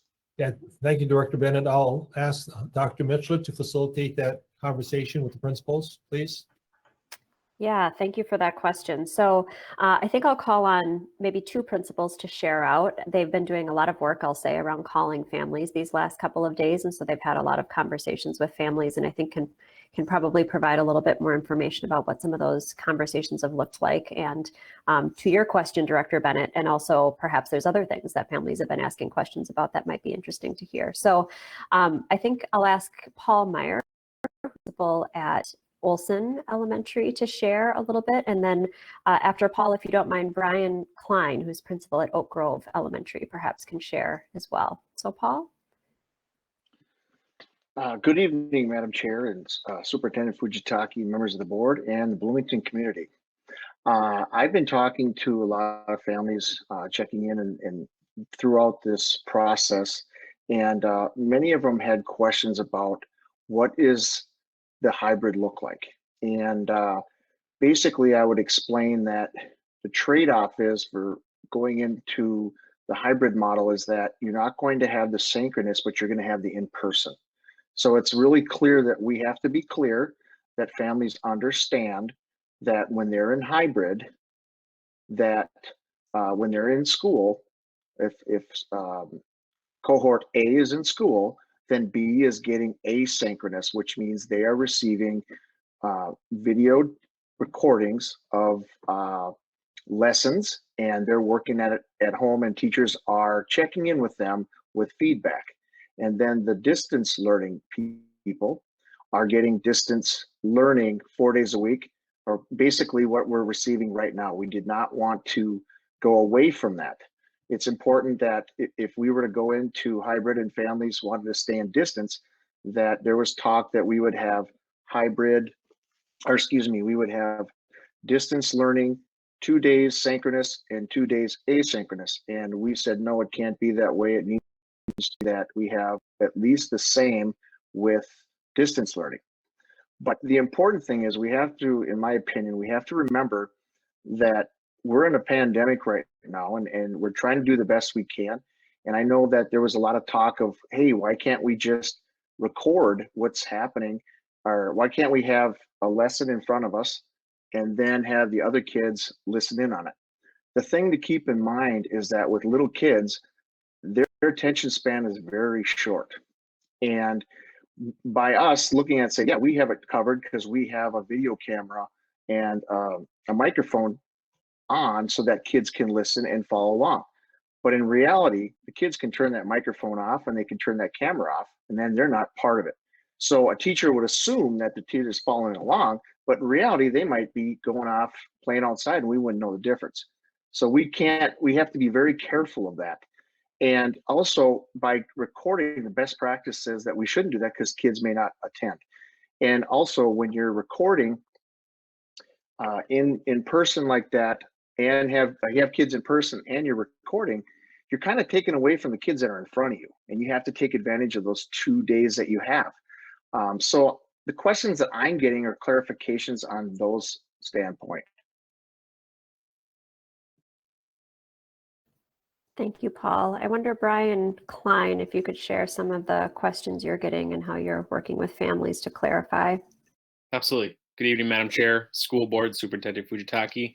To answer your question, a lot of our families don't understand all the details of this. That's our job, to continue to give that information and be flexible and responsive, right? I mean, even in this meeting, I've had 2 families text me and say, actually, I'm kind of now reconsidering what I'm going to do. And my response is, yep. And I'm expecting a lot of those, and my colleagues are expecting a lot of those. And so we are already creating plans and models of how this could look in our building, knowing full well the plans we make today are going to change tomorrow and the day after that and the day after that.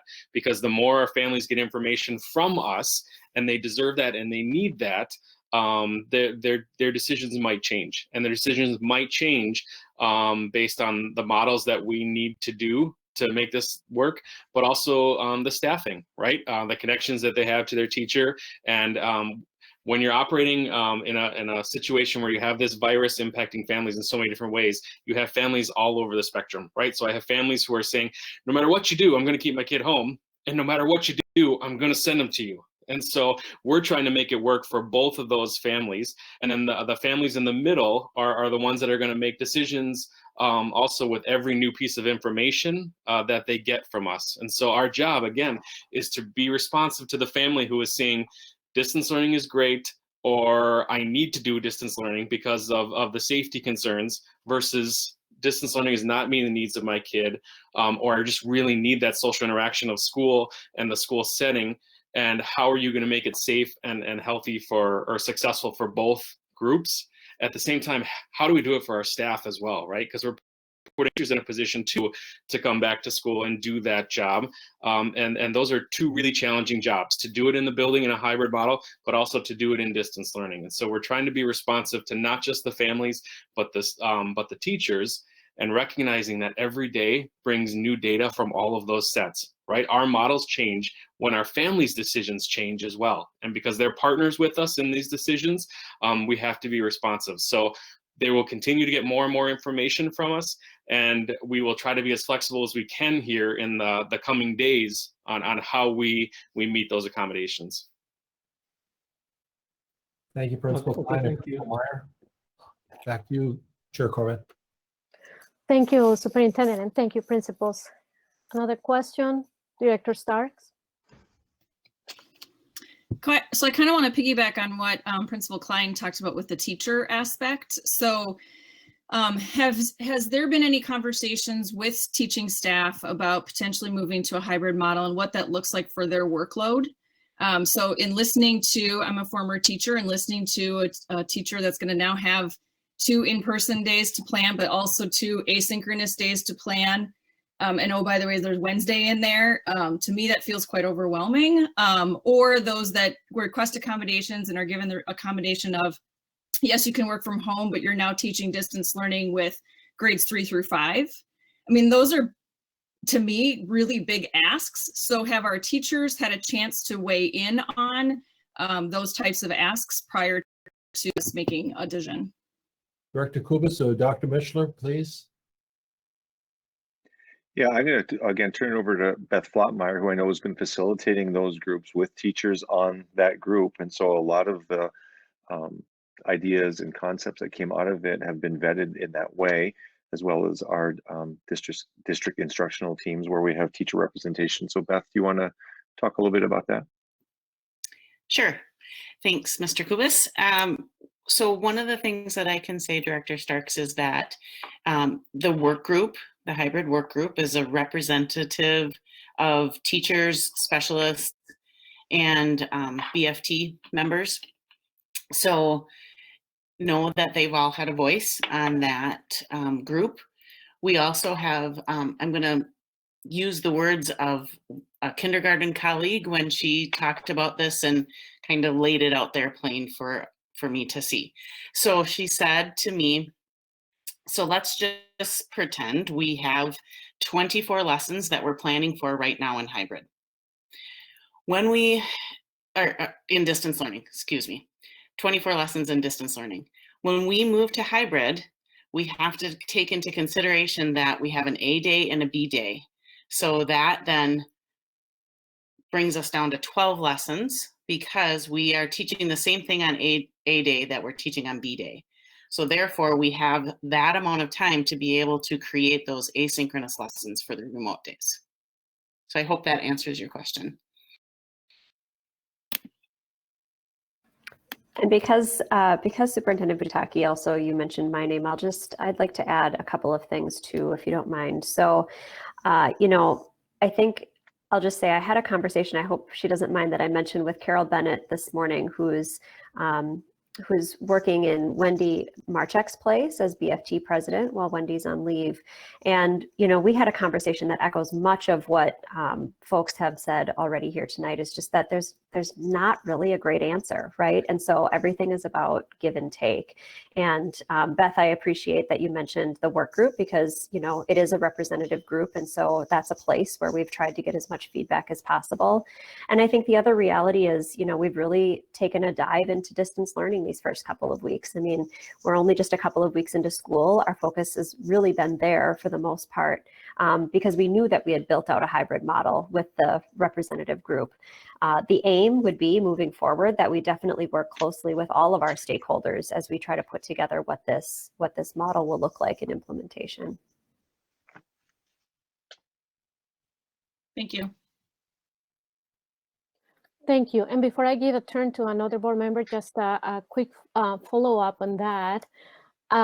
Okay, so our teachers will be having the kids 4 days a week in the classroom, and while they will have, you know, those 2 days and then 2 days probably working on same lessons, you're still teaching and you're busy. You're still with kids and you're still busy. So it really leaves like almost little time to prepare for what's coming next. And we take into consideration too emails to the parents, you know, grading, creating other type of materials. So my question would be, what kind of what are you doing in the building? So what are principals, administrators doing in the buildings to try to alleviate some of that stress of the workload? Because I know that teachers usually have 1,000 meetings in a week, right? I'm exaggerating here, but many meetings in a week. You know, teachers have additional things they have to work on, like let's say the cure comp, you know, goals and plans, and there's a lot of different things that happen, as we know, in school buildings that are related to committees and other things, and there's 1,000 things that you have to do besides being in the classroom with a student. So are you or is your staff working in a way so that teachers don't feel so much pressure or of doing extra things? Like, it seems like for a teacher, there's always a little extra. Now you have to work on this. Now there's this new thing. Now let's bring onto this new initiative. Now let's work onto the initiative that we worked on last month, but let's add a little more. So how are we going to help our teachers have the time that they need to completely focus on developing their lesson plans? Can you speak on that, please? Yes. Thank you, Chair. And I'll ask Dr. Mitchell again to facilitate getting feedback from the principals, please. Yeah, thank you for that. And I'm going to call again on Paul Meyer. So Paul and I have talked a little bit about this over the last week or week and a half or so. Is just how can we help teachers, especially, you know, for the time they're working with students, we've been calling it asynchronously, or when students who are doing hybrid are working remotely. How can we help teachers prepare for that time? So Paul, I wonder if you could share a little bit about some of your thoughts and the group's thoughts on that. Well, whether we're in hybrid, distance, or we're in person, the biggest thing we have to do is listen to our teachers, because they're the ones that are in the trenches. So we listen to what's happening and what they're battling with, and we try to support them. Support them might mean is if you have a staff meeting, those staff meetings are about discussion, staff development, about giving recommendations. And if it's factual, it comes out in an email. So we don't have meetings just to have meetings. And the biggest thing is we have to talk to people to say, what is it you need? And here's what we have. And then we look at, okay, this is what you need. Here's the game that we need to, here's how we have to play it within the boundaries. Like, we have to be from point A to point B. What do you need to get there? And some of them I can see too, like there's a former principal of Bloomington, Steve Abrahamson, told me once, he said that there's seasons for teachers. Like, some families are going through having to take care of a sick parent. So they might not be on committees that you need. You have a new teacher, they might not be on committees as well because they're so busy trying to get their head wrapped around the curriculum. So you try to find the people who are in the different parts of their life that can handle these types of, and can step up and help out.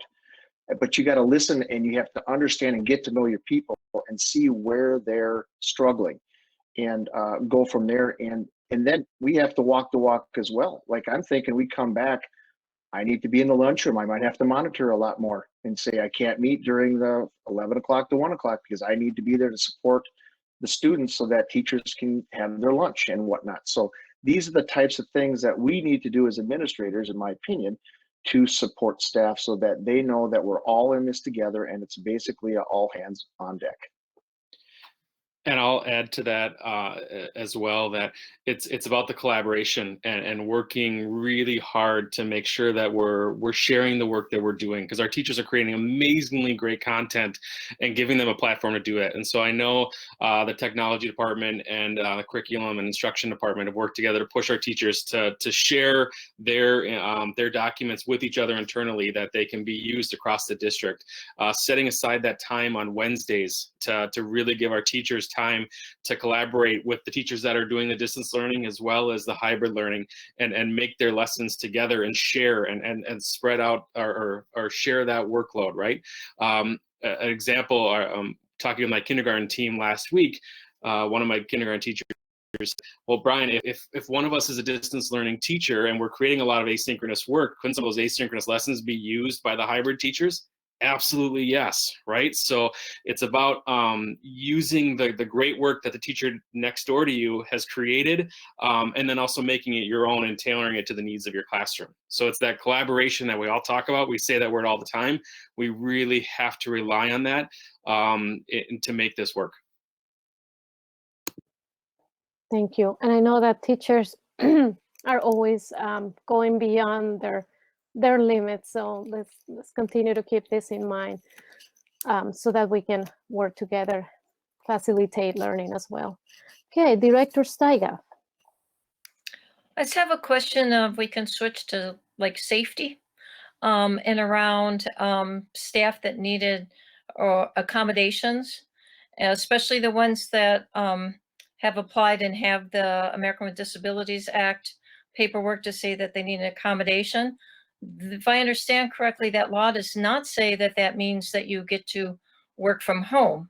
That law says that there's other accommodations. So I wanted to know, what are some other accommodations that we're doing to help keep people safe that may have more concerns than, you know, my 25-year-old daughter in her classroom. So, you know, what are some things that we're doing, and can someone talk about some of the other accommodations so that we are keeping people safe? Thank you, Director Steiger. And our Executive Director of Human Resources, Mary Burrows. Mary? You muted, Mary. Yeah, sorry, I was trying to find it. It wasn't popping up for some reason. Got it. Okay, for accommodations, you're correct. It doesn't necessarily mean that people get to work from home. So what that does mean is the buildings have to look at the needs in their buildings and determine what they can, do in the building. Other accommodations, I don't know if you've been reading the COVID preparedness plan, but the district is doing a lot for staff to keep them safe. It's outlined in that plan very, very well. So additional accommodations could be things like barrier might be put into place. If someone is high risk, to help with social distancing or high traffic areas. Other things beyond we have filters in the classrooms, we have masks, we have sanitation supplies. There's a lot of things that are already in place. So as far as additional accommodation, the only thing I can really think of really is barriers or helping map out pathways in areas. We're just doing so much, already. It's hard to answer that question additionally. That's why we have that dialogue with a staff member and ask them, well, what are you thinking, would make you more comfortable about being in this and go from there, because they may have ideas that I don't. So can I just follow up with that, Director Corman? Yep. So who do they go to if they need that? Are they coming to you? Are they coming to their principal? If somebody feels like they need additional protection or whatever, then what is just provided for everybody, where do they go to and how do they get that? Is that to HR or is that to their principal or where? Some conversations are happening in the building and I'm leading some of those conversations. So it just depends on who they're contacted by to kind of work through all of the requests. Yeah. Okay, thank you.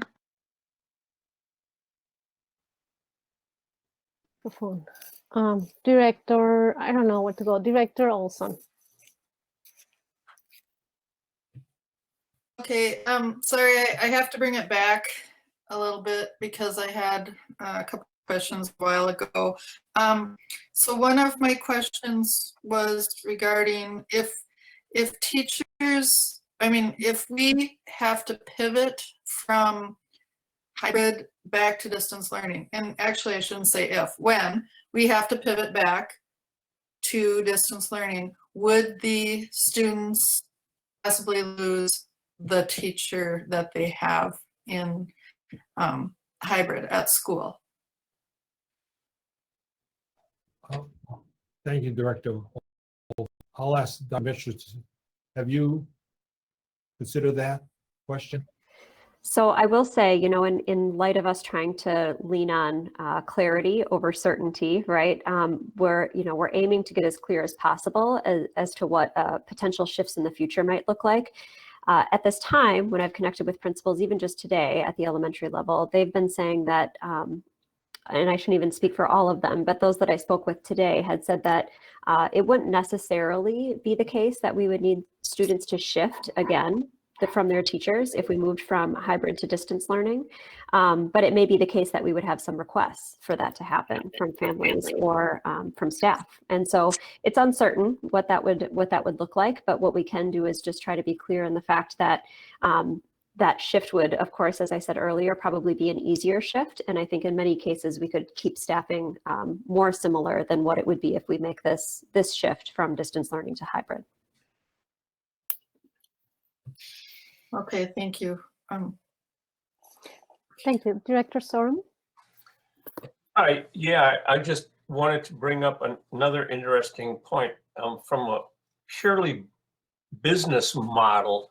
We have customers that we're dealing with now, and the customer service is very important.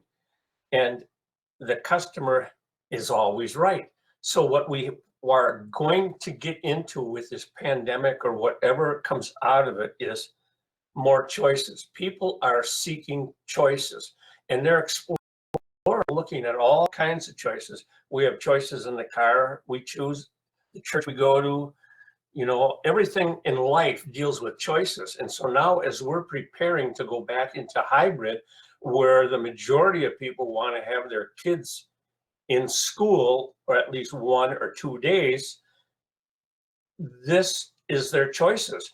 And as we try and offer so many options that we have, online learning, hybrid, total in school, you know, with our various programs, DA, elements, English language, and special ed, the customer, our parents, are looking at it and making choices. And we already heard about so many people have decided they wanted to go somewhere else for whatever reasons. But we have to take that into consideration too, that we just have to do some things with the majority rules concept.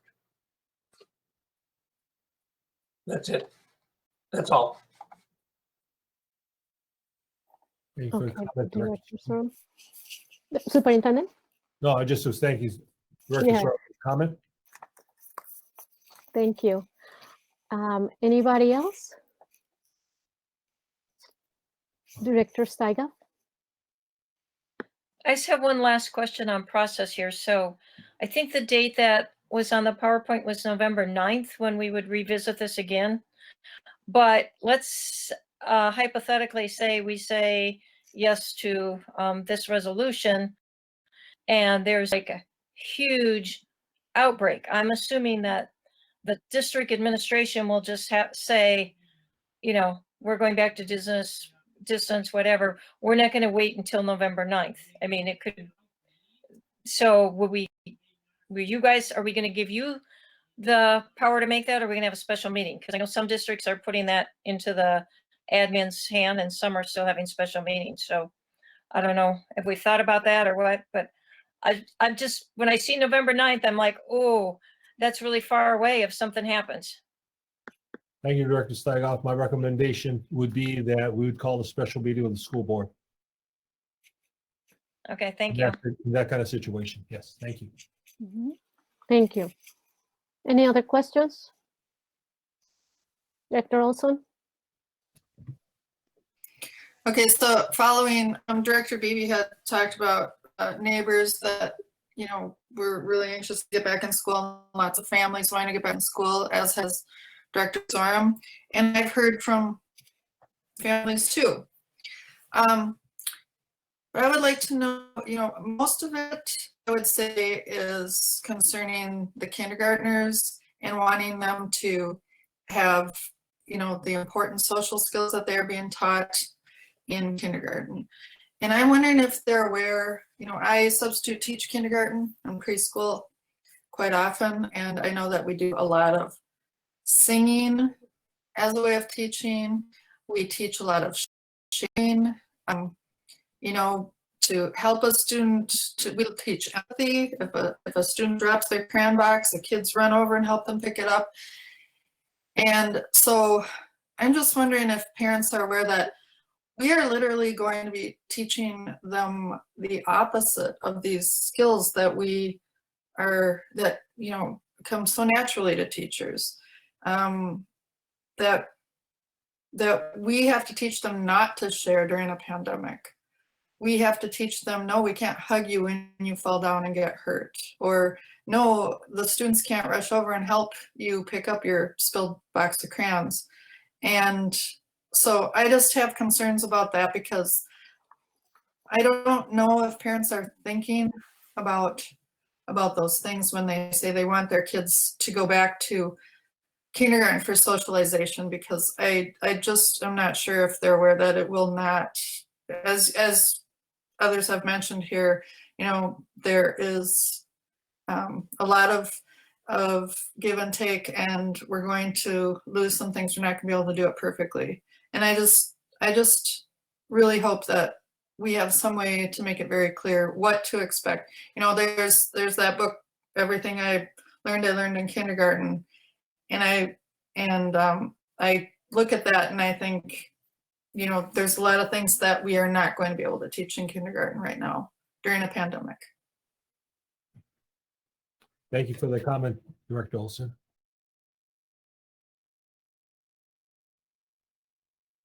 I don't think there was a question there, so I'll turn back to the chair. Thank you. Director Starks. I know we covered this back in previous meetings in August or July about hybrid, but could someone just refresh my memory on what lunch and recess and other outside of the classroom time looks like? Or if those happen outside the classroom? Sure, Director Starks. Executive Director Klubas or Director Flottmeyer, please. Yeah, I would actually lean on our principals, Principal Klein and Principal Meyer, to talk about what might a schedule look like on the ground at the site. I know both Principal Klein and Principal Meyer were on that hybrid group as well. So Principal Klein? Yep, absolutely. We've been working really hard with representatives from food services, operations, buildings, finance department to make sure we have good socially distancing protocols in place for recess, for breakfast and lunch, walking through what does that actually look like in our building? How do you manage students going through those environments?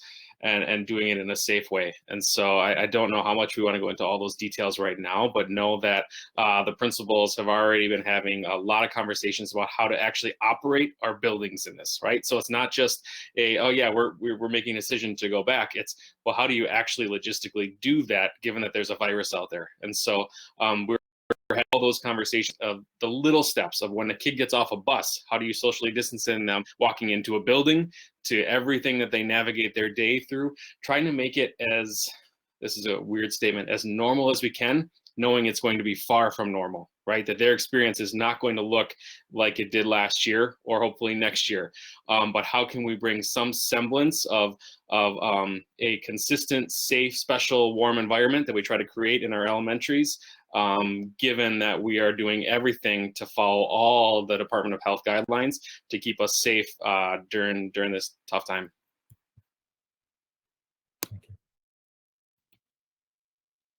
Thank you. I guess I was, I wanted to make sure that we knew if kids could be leaving their classroom for some of those activities too. So that was a key piece for me as well. Thank you.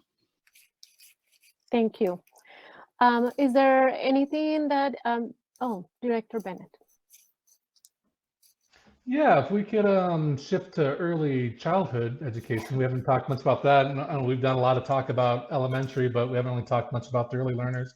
When we were being presented tonight, the models for elementary, it was mentioned that we're only going to have one group of kids come through there a day because it's the easiest way to keep it clean and things like that. But from my understanding, the early education, we're not going to follow that same pattern. We're not going to have just one group of kids coming through a day. So we're going to have an AM and a PM. So I'm wondering, why don't we have the same type of thing where we're not having two groups coming through the pond center every day? I don't know if anyone can speak to that.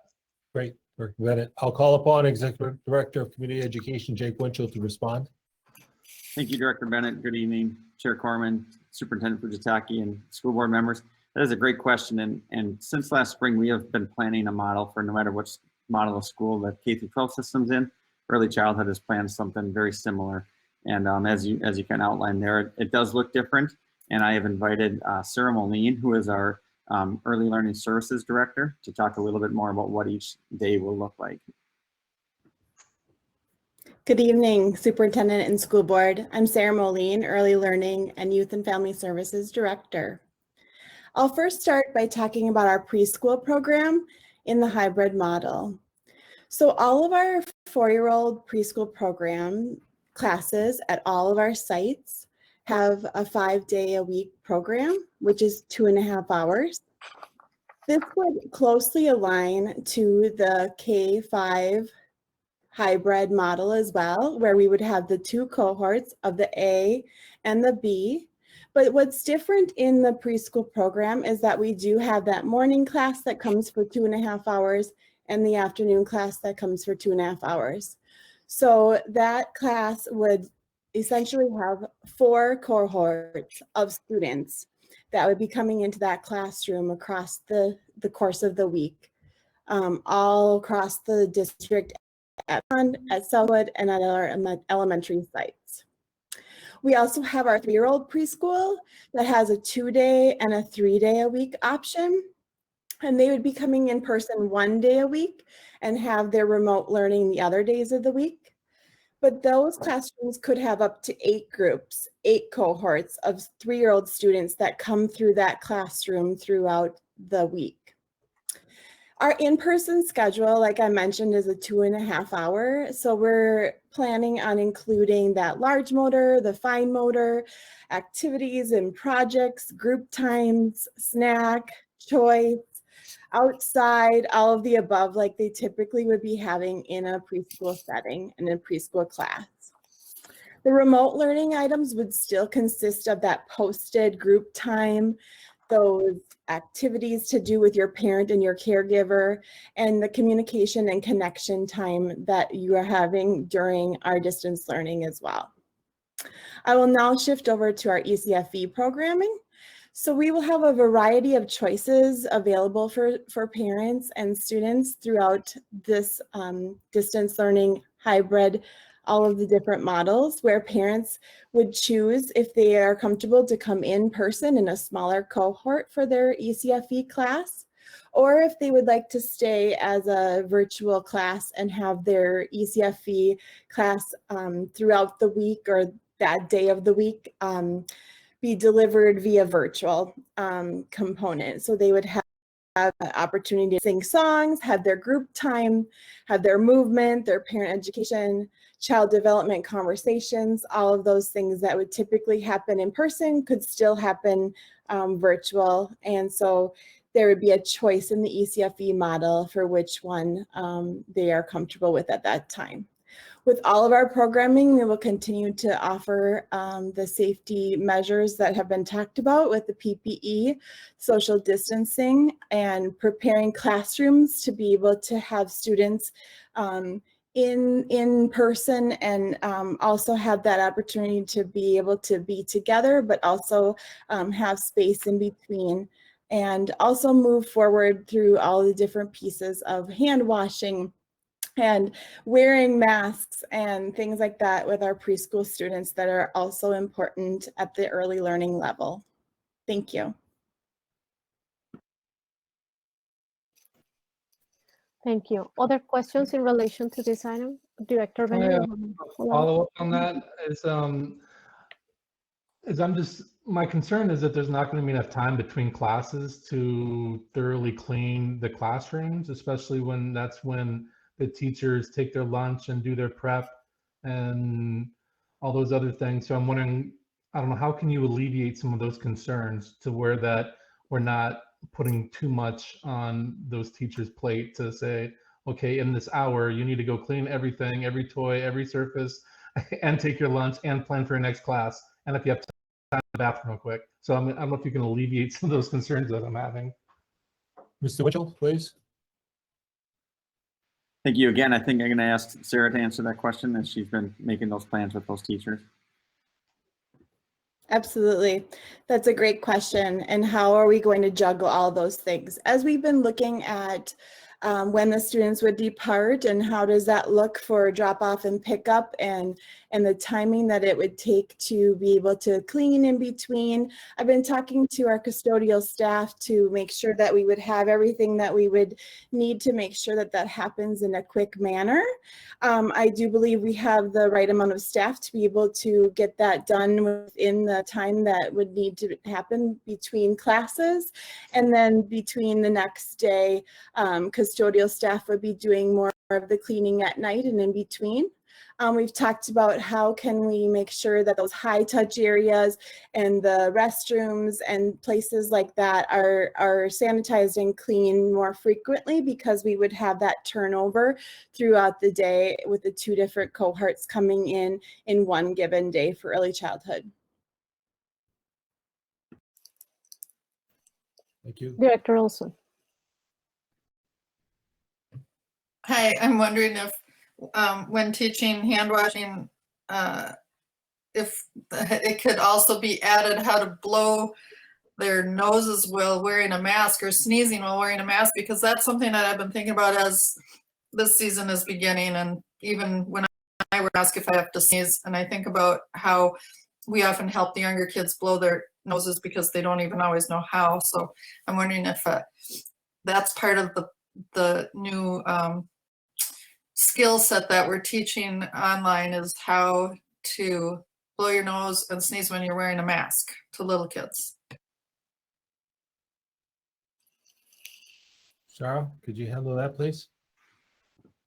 Yes, I've been talking to the nurse at the early childhood level to prepare hand washing lessons with the staff and with the students.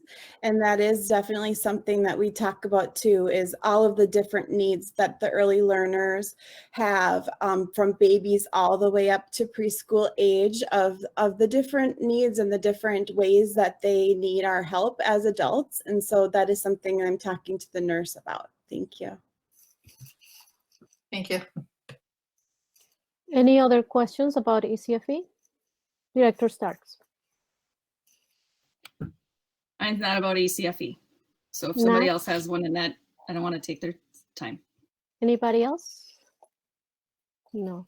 Well, and the same as I have mentioned, the importance of, and we all know that, the importance of continue that communication with teachers in the K-12. It is very important that we continue to engage and include the voices of the teachers in the ECFE program as well. Thank you. Okay, Director Starks. So this is going to be a little bit long, so I want to apologize in advance. It's got a couple parts. So back on our August 17th meeting, I had asked the question to the superintendent, what factors would need to be true at the end of September that are not true today that we could then comfortably go to hybrid? And so the factors that were brought forward were following how COVID transmissions occurring in schools that are doing in-person or hybrid learning, new testing systems, so like more rapid testing and both the testing and the results, So, and there's more there too, but I wanted to stop there since those are health related questions. So can I follow up on whether or not those have significantly changed since our August 17th meeting? Sure. Thank you, Director Starks. Call upon our Director of Nursing Supervision, Hannah Hatch, please. Yes, thank you. That's a great question. So the first one you mentioned was how schools are handling cases and what they're seeing. Is that correct? Yeah, I think it was like if we see significant increases when kids are in school. I think that was kind of the. Sure. Yeah, I can tell you. So this morning and continually, we've been checking in with public health and other districts to see how it's going. And in our meeting this morning, we specifically asked regarding other school districts and how they're doing in the hybrid model.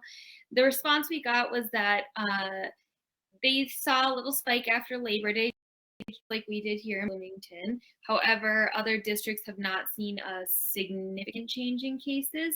Not that they don't have cases in their school districts, they do. This is at a community level, that they're not seeing huge significant spikes at this time in our surrounding districts. That's what I'm speaking to. I'm not speaking to other rural districts. I was speaking more to our surrounding ones, have not seen significant spikes. Now, when we talked this morning, there were examples given that they're finding the transmission happening at school in different ways than we're seeing it, in Bloomington currently not being in the buildings. Like, for example, they were seeing a lot of transmission in carpooling. With students trying to carpool together and they're all in a car together and then transmitting in that way. Whereas in our community, we're seeing it in different areas just because we're not having students carpool to school. So that's kind of the response that we got this morning as the most recent data, that they're not seeing huge spikes in it. Of course, they are seeing it come up in different areas. But for the most part, in this metro area, we have maintained the cases, even with several districts going back to school. The other part of the question, Hannah, was about rapid testing. Yes, rapid testing. So currently we have not had a ton of increase in rapid testing. However, the state is initiating community testing and rolling that out right now. And so tomorrow, actually, Normandale Community College is doing a testing event for community testing where anyone can go and be tested free of charge. And there's several other locations doing that throughout the metro area. So as we speak, the state is rolling out community testing for individuals to go and have that done. Okay, thank you. And then the other two items that were brought up were watching our neighbors to see what successful hybrid learning looks like. I think Director Kubis has already touched on quite a bit of that, so I don't know that I necessarily need any more details unless he's got any that he wants to share. And then the last was staff feeling more comfortable coming into work and dropping their accommodation requests. So those are my last two pieces I just wanted to follow up on from August 17th. Thank you. I'll call upon our Mary Burrows. Could you handle that, please? Yeah, as far as the accommodation requests, I don't know if there's been a drop in them, but I do think we are better prepared to meet those requests as far as, helping support them either in school or if they decide that it isn't right for them to be in the building, to try to staff them, if they do decide to take a leave, especially at the elementary level. I want to be clear about that. Secondary is another matter, because I think they've already mentioned the challenge of that specific license. It's hard to predict there without knowing exactly who's going to be going out. But with elementary, we do have a sub pool and an LCR pool ready to go in case people do want to leave, and that's choice. Yeah. Okay, thank you very much. Yep. Thank you. Any other questions? I do have a question related to technology, so maybe I should ask Mr. Weiser. Okay, so for our students, because whether you're in the distance learning model or the hybrid model, they're going to be working at home using technology. So I just want to ask you, because there were some still some concerns that were addressed to the board in regards of families that are still unable to connect, or where connection is weak, or unable to have access to internet. Even, you know, if you're paying $10, $20 a month, for some families, that's a really difficult, you know, financial situation to take care of. So is there anything, any more information you can give us on how we're doing in the supports that we are providing for our families in that technology area? Yeah, for the viewing public, John Weiser is Executive Director of Technology and Information Services. John, please. Thanks, Director Corman. I would evaluate the current situation as we have plenty of the internet access pucks available. So we don't have a problem with supply, but as you indicated in your summary, I think the two bottlenecks right now is the increased use of Google Meets.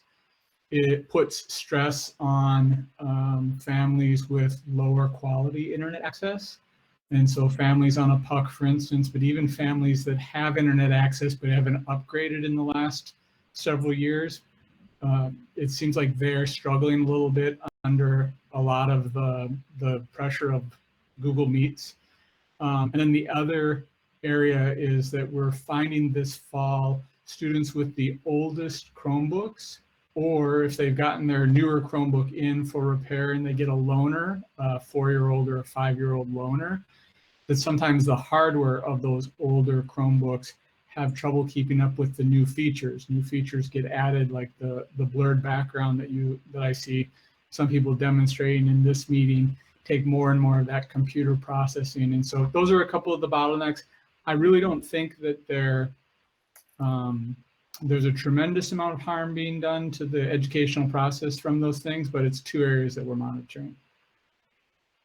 And I'm guessing that there is consideration to those kind of situations when it comes to specific students that are unable to communicate, right? I mean, like flexibility on the submission of work, on etc.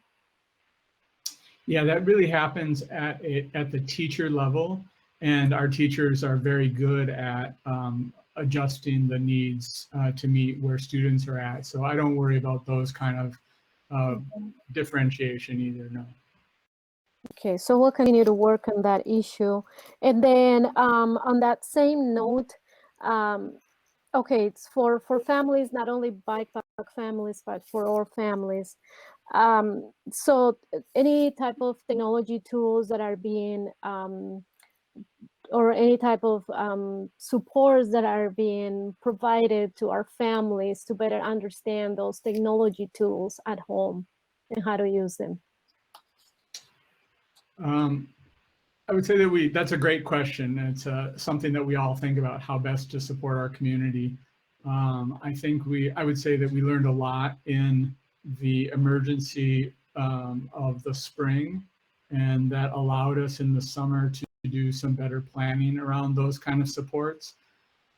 Many things that we put out, or the highest profile things we put out through our community relations office, all come in multiple languages.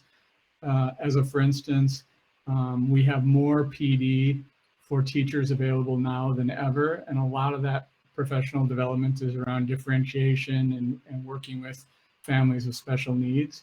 And so I think this fall's supports are much more robust than they were previously. Mm-hmm. Yeah, I agree with the fact that it's important to continue to help families as possible with also navigation of the tech systems that are being used at home. And I know there is an event. I know that I saw somewhere that there's going to be some sort of an event or that is provided to families, an opportunity for families to join in their specific language that they use at home to better learn how to navigate some of those tools at home. Am I right? Some of that onboarding process happens at the school level, but yeah, so I've seen many examples of what I would call boot camps. Sometimes they usually come in the form of a student boot camp, how to use the tools to get your job done. But I've also seen family boot camps, helping parents navigate the systems that basically, how can we help parents understand how school works. Mm-hmm. Our Office of Educational Equity, we partner with them,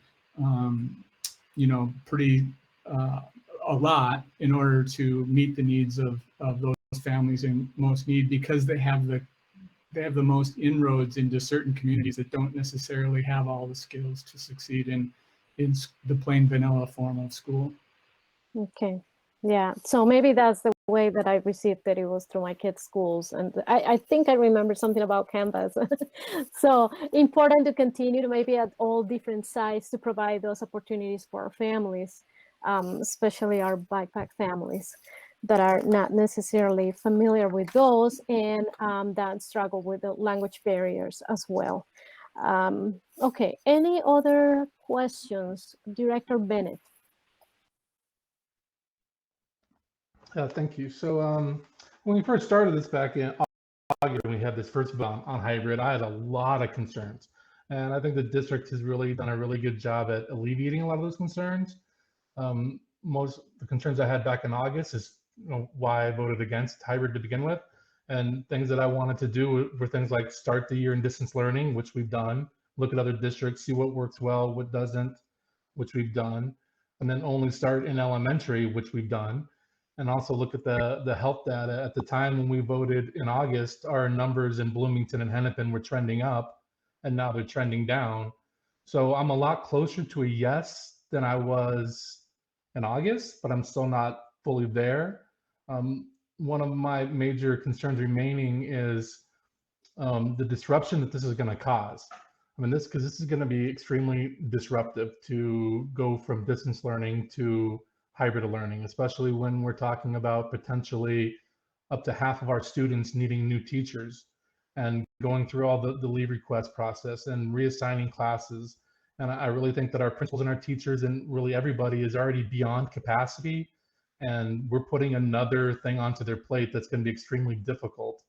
And while our health numbers, our case numbers are going down in Bloomington and Hennepin, as of several weeks ago, when we look at current data for the Midwest and for Minnesota, they're going up. In the last week and a half, Minnesota's had the 3 record-breaking days of new cases, and then our neighbors to the east and west have the biggest outbreaks in the country. So if that trend continues, it looks like that we might get to a place where we do hybrid, we get ready, we launch the hybrid, we go through all that, and then our numbers are so high that we have to pivot back to distance learning.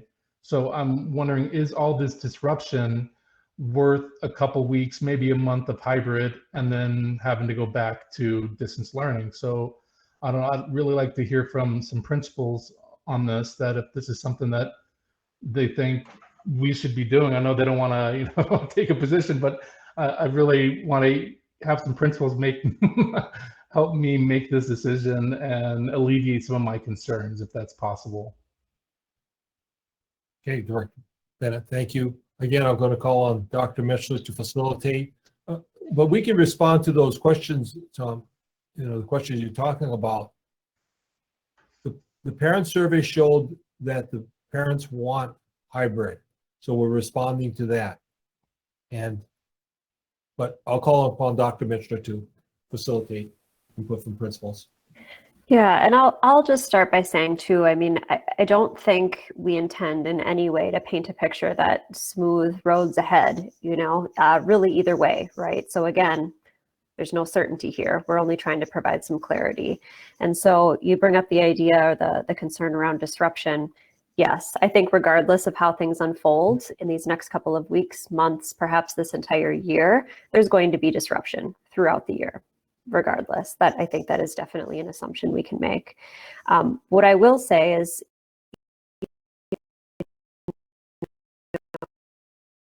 challenging to move from distance learning to hybrid than it will be to go the other way. And that is something that I've spoken to the principals about. And so we do definitely see it that way. This is going to be a challenge moving from distance learning to hybrid, but should we have a switch where we go the other direction, it will be likely an easier transition to do that. So I just wanted to preempt with that and remind everybody of sort of that opener and that assumption that I put out for the group. But I will call on, again, Paul Meyer and Brian Klein, if you wouldn't mind sharing some of your thoughts too around this idea of disruption and the disruption that would be to come if a decision were made to switch to hybrid, and to put Tom's words, maybe to quote, is it worth it, right? Thanks. I think we're in a time of uncertainty, and our team is coming together and working really hard to try to figure out what's best. We don't always know it, but we're going to try our best. But one thing we can tell you is that we have an opportunity to show families and kids how much we care about them and love them. And this is not an easy time, and we have to fight through these tough times, and we can grow from this and become stronger. And I can't give you an answer, say, yep, it's going to be fine, it's going to be awesome. But I can tell you that people are going to come every day and they're going to give it their all. And we're going to get through this because everyone's going through this. And I just know how much our teachers and our staff love the kids, and they want what's best for them. And we are doing our best to figure out what that is, and it changes all the time. And I've always said that changing in education is like turning a cruise ship, right? It doesn't happen like that. We want to pivot. Cruise ships don't pivot. They corral, and that's really difficult to do. But we have an opportunity to, like Brian has said this, we have an opportunity to be champions for our kids and to show parents how much we care, and we can build off of that trust and that experience that we're trying to do this together. Because I have a wife that's teaching kindergarten in another district. My son and I are doing distance. My wife is doing in person, and my daughter's doing hybrid. We're in 3 different districts. So it's very interesting what we're doing. But the thing is, you look at the person next to you, to your left and to your right, we're all going through this. And how well we do in adversity is how much people are going to trust us. So we have to be, I don't have a great answer for you other than we're gonna do our best, and we're working hard to try to meet as many needs as possible. And it just, we can't get them all, but we're trying. My friend and colleague Hugh Roberts, principal of Westwood Elementary, just texted me. This pandemic is disruptive to all of our families right now, to all of society, right? And so as educators, we're not immune to that. As a system, we're not immune to that. And so our response is to do, right, so when you ask principals, and my job is to respond to what our community, what our board says we need to do, with obviously our feedback. And then I know my teachers are going to do the same thing, right? Tomorrow morning, 8 a.m., when I'm talking with my teachers, we're going to say, we got this. We're going to do whatever we need to do. And we're going to do it really well to keep you all safe and supported. And we're going to do what we can to keep our students and families safe and supported, because they're all looking to us right now to make some huge decisions. Many will agree with us. Many will disagree with us. And so we just have to do our best to say, how can we meet the needs of all, which is almost impossible. But man, I've seen amazing things with my staff and my people at Oak Grove. And I know all my colleagues would say the same thing. And so whatever challenge we're up to this year, whether we're in traditional, hybrid, distance learning, I don't know, we're up to that task, and we'll do it with smiles on our face. Even if 10% of the time that smile's not authentic, it's just to survive and get through, we're going to do it 100% of the time with a smile on our face. Thank you, principals. And Madam Chair, let me just jump in here, because I spent the last week and a half visiting most of the elementary schools, and most of the time the principals were there, even though they had to unlock the doors to let me in. But there were teachers, and I specialized in the K and first grade, and most of the teachers were in their classrooms teaching, because they'd rather be in the classroom where they had all the stuff with them. And so it was really interesting to watch them interface with the kids during the synchronous time that they were doing it. And then Ridgeview had a nice parade in the afternoon on Friday from 2 to 3, where all of the parents and their kids drove by, and the staff was out there on the sidewalks waving to them all, and then stopping with the schools, and the kids were just excited to think, hey, this is my teacher live, I'm going to be able to see her in a few weeks. So I just wanted to say that they're all, the principals and staff at the elementary schools I visited were doing wonderfully. And even the custodians were helping to set up and talk about the way they were going to be cleaning and when they were going to be cleaning, so forth. So it was a real live experience. And I wore my mask the whole time. And it was a live experience of what they were doing and how they were coming together to prepare for this hybrid. Thank you for allowing me to interrupt. Thank you. Any additional questions, comments? I wanted to hear a little bit also on the perspective of and a little bit more about the work of the Office of Educational Equity with our BIPAC families, but I don't know if there's anyone who is representing from that office in the meeting. Chair Corman, I'll call upon Dr. Michler to field that question.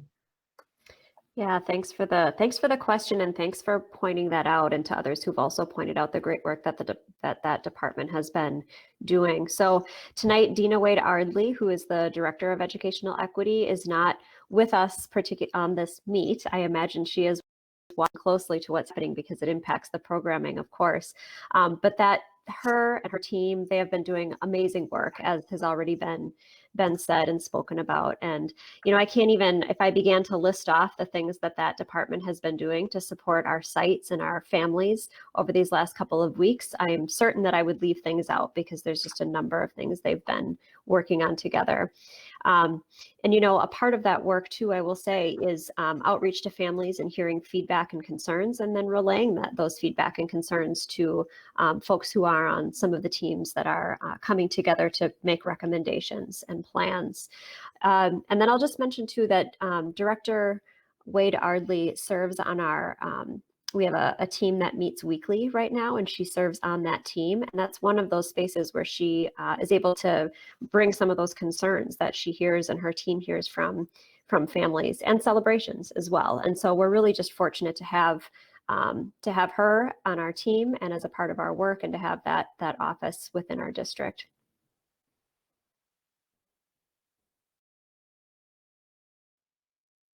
Thank you. And yeah, special thank you to Director Dina Wade Ardley, who I'm sure she's watching from home, and to all of your team, Mrs. Wade, because you guys do an amazing job too in helping our families. And so, you know, please continue to send your feedback to the board, provide information on how things are going. We always like hearing more about, you know, what are the concerns of all of our families in different communities. All right, any other questions or comments? Anything that we have missed on? Anything about, Director Starks? Well, you're inviting comments, correct? Yeah. I just want to follow up with Tom's comment, because it was very much how I'm feeling sitting in this chair right now. Is that the biggest concern for me is that disruption piece. I think where I pause a bit is, you know, our case numbers in Hennepin County are really low. They're at 14. The governor's guidance is to prioritize in-person learning for our youngest learners.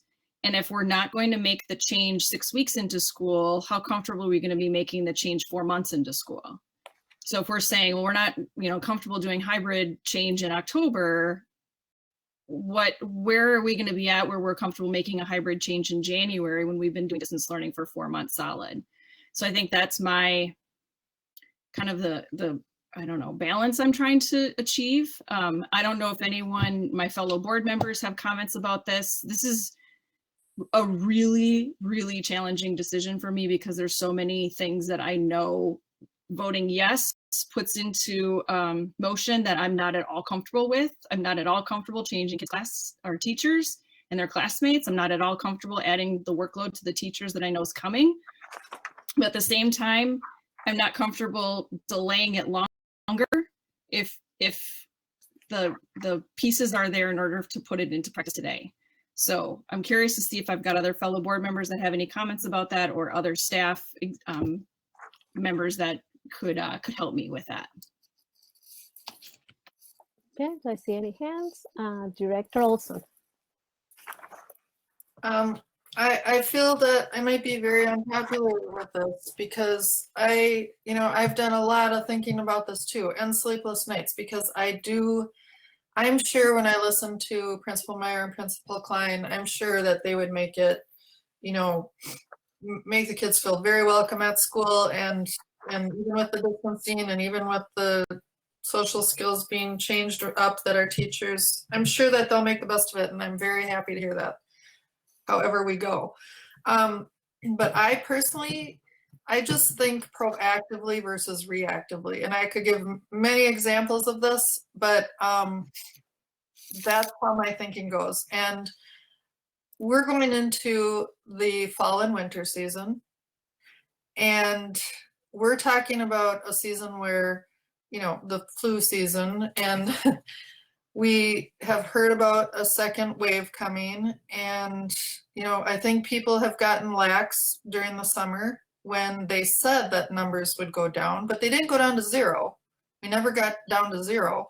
And actually now they're saying that Minnesota is having, they've been rated as not controlled. And we're surrounded by 4 out of 5 states surrounding us are experiencing, a raging pandemic numbers.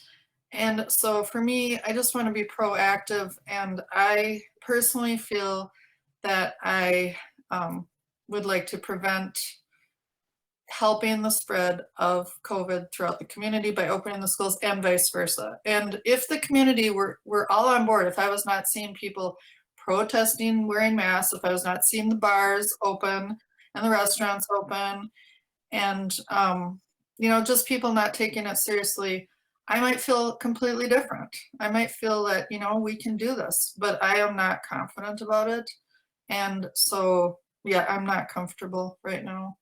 And I'm sorry, because I know this is hard. And I hope that we can come up with supports no matter which way we go. And it's probably not going to go the way that I will vote. But if we go to hybrid, if we stay in distance learning, which, by the way, is consistent, the teachers are establishing routines. It's getting better all the time. Attendance is high and it's safe. So to me, I would want to take the safe route. And if we stayed in distance learning, I would hope that we could figure out, and I believe we can, creative ways to offer supports for students that really need to have face-to-face time. Thank you. Director Sorum, I think I saw your hand. Go ahead. Yes, you certainly did. My main reason for supporting this recommendation is, why deprive our youngest learners of the in-school experience? It's not healthy or good. Our protocols and preparation plan has been so well thought out and covered every aspect of our classroom instructions. The interesting thing, and for all of you math majors out there can concur, the more we test, the more positive signs we're going to come up with. So by saying, hey, look at, we're testing more and more people, well, we're going to find more and more positive ones. And with over 99% recovery rate or non-sickness, we still are doing the best we can. We've been covering this for such a long time now, and I have 8 grandchildren, 4 in elementary school and 4 in secondary schools. And to watch those children struggle with online learning, become distracted, and all of a sudden tell their grandma or me or their mom, who teaches from home occasionally, hey, can I have another Oreo? Or I don't want to do this, or you're not a real teacher, is difficult. So if they have that relationship that so many of them need, then, that's what we're all about, is giving them that. Now, if we have to go to K3 and worry about staffing, 4 or 5, they can handle distance learning a lot easier. But I just can't see us delaying this any longer. We've done so much planning and so much protocol. It's worth it. I say everybody's got choices. We've heard from choices on the email. You know, I don't think I can do this. 75% of the people want to go back to hybrid. And all of those who write in, naturally, all have preferences. Some can afford to do the online learning. Some have tutors. Some parents stay home. And one works and one doesn't work. So there's all kinds of combinations of doing that. And I can understand from a teacher standpoint the added dimension to it. But I know there are teachers in other districts who teach synchronous and asynchronous at the same time. So that's not out of the question. And as I said, I've talked to so many of the different elementary principals in our district, and I just know that they can put it all together. So I'm voting yes. Director Beebe.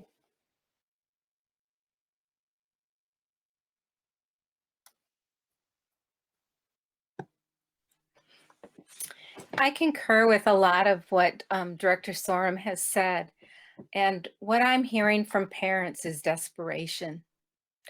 And they really need our support. And we're here to serve our community. And it's a direct service that impacts their families. And they need us to be behind them. As they said, that they are not teachers. And they count on us who have the experience to bring that need into their families. And with such a great number of families open to the hybrid model, I think that's a large reason why we need to move forward. And I really admire our principals and their candidness and sharing. You know, it's going to be a disruption no matter what we do. And yet children are longing to see friends and seeing other kids. There's a social and mental health side that is damaging to these children if they don't start getting more of it. And I think that's a detriment to our society. So we have to do what we can. We try it, and it will not be perfect. But I think we really owe it to those that have worked hard and to the families that are requesting it to serve them in this way. Thank you. Director Steiger, did you want to add anything? Go ahead. Yeah, I just want to add a couple comments about, I mean, we know that no matter which way, it's still going to be hard. You know, yes, there is going to be some changes and possible disruptions and possibly new teachers, new groups or whatever. But, you know, so much of it is how it is approached with our students. There's a difference between, oh my gosh, you're going to have a new teacher. It's going to be so awful for you. And the person that says, wow, how lucky for you. We have such great teachers. You get to have two different great teachers. There's such a difference in how we say it to our children and present it to our children. And, you know, to me, that's what makes the difference, whether it's successful or not, and I know that our teachers are going to be that way, whether they decide to come into the building or they decide to stay online. They're going to give them everything they can, no matter what those families choose. So I think it's just so much about how our attitude is going to be about what happens and what you choose for your family. I think everybody got to speak, correct? I don't think I missed anyone of the board members. Well, in the past weeks, it's been weeks now, ever since this horrible pandemic started, we have received emails from members in the community, families, even students, and we have received emails from teachers too, our educators. Everybody has concerns, everybody has worries. We have received emails from people that said, let us go back. We have heard from teachers who have said, I want to go back. And then we have heard from people who say, no, you can't allow this to happen. You can't have people back in the buildings. This is not safe enough. Or teachers saying, I am afraid.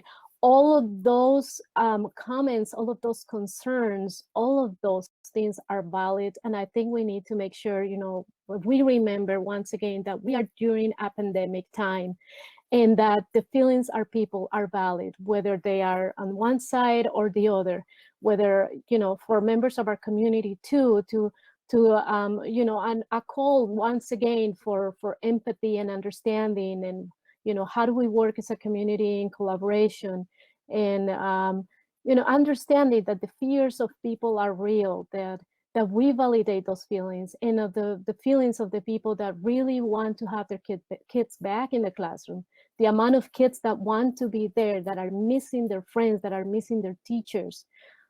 Distance learning is very hard. It's hard to teach. It's not perfect, but it works. You know, we find our way of working with the students, of course. We are educators, and educators are capable of anything you ask them to do. Does it mean it, you know, we don't have any type of stress? We still have that kind of stress. So we need to be working as a team, whether we're continuing in a distance learning model, or if a hybrid model is chosen now for some grades, and then after possibly other grades. We need to continue to support each other in this process. It is a hard transition too if we go into hybrid. So let's keep in mind, how do we support our teachers too? I think it's, you know, one thing is when you're very worried, very concerned of getting sick because you are in the building, but in addition to that, the amount of work that you have in your hands. And so please, let's keep that in mind. So definitely uncertain times. Another thing is we might make a decision tonight, and we all need to be ready for, you know, having a different type of decision. In, you know, this is constantly changing. This is what we have learned with this pandemic. So I just want to, you know, really thank all the people that have been involved in this process, all the administrators, the principals, all the feedback that we have received via email, etc.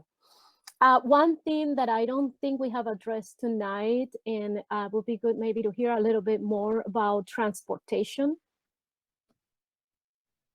Okay, sure. I'll Yes. call upon our Executive Director of Support Services, Rod Zivkovich, please. Thank you, Superintendent Fujitaki. Chair Corman, transportation, as was mentioned earlier in the presentation, transportation has been working with the principals and the sites since back in June, July, setting up the ability to be able to transport students in a hybrid method. We have prepared for the safety issues with it, both in the way of cleaning and that. We have been doing transportation already with some of the daycare and the rest, and also some of the summer daycare. So I think, and special ed transportation right now. So I think we're ready to go.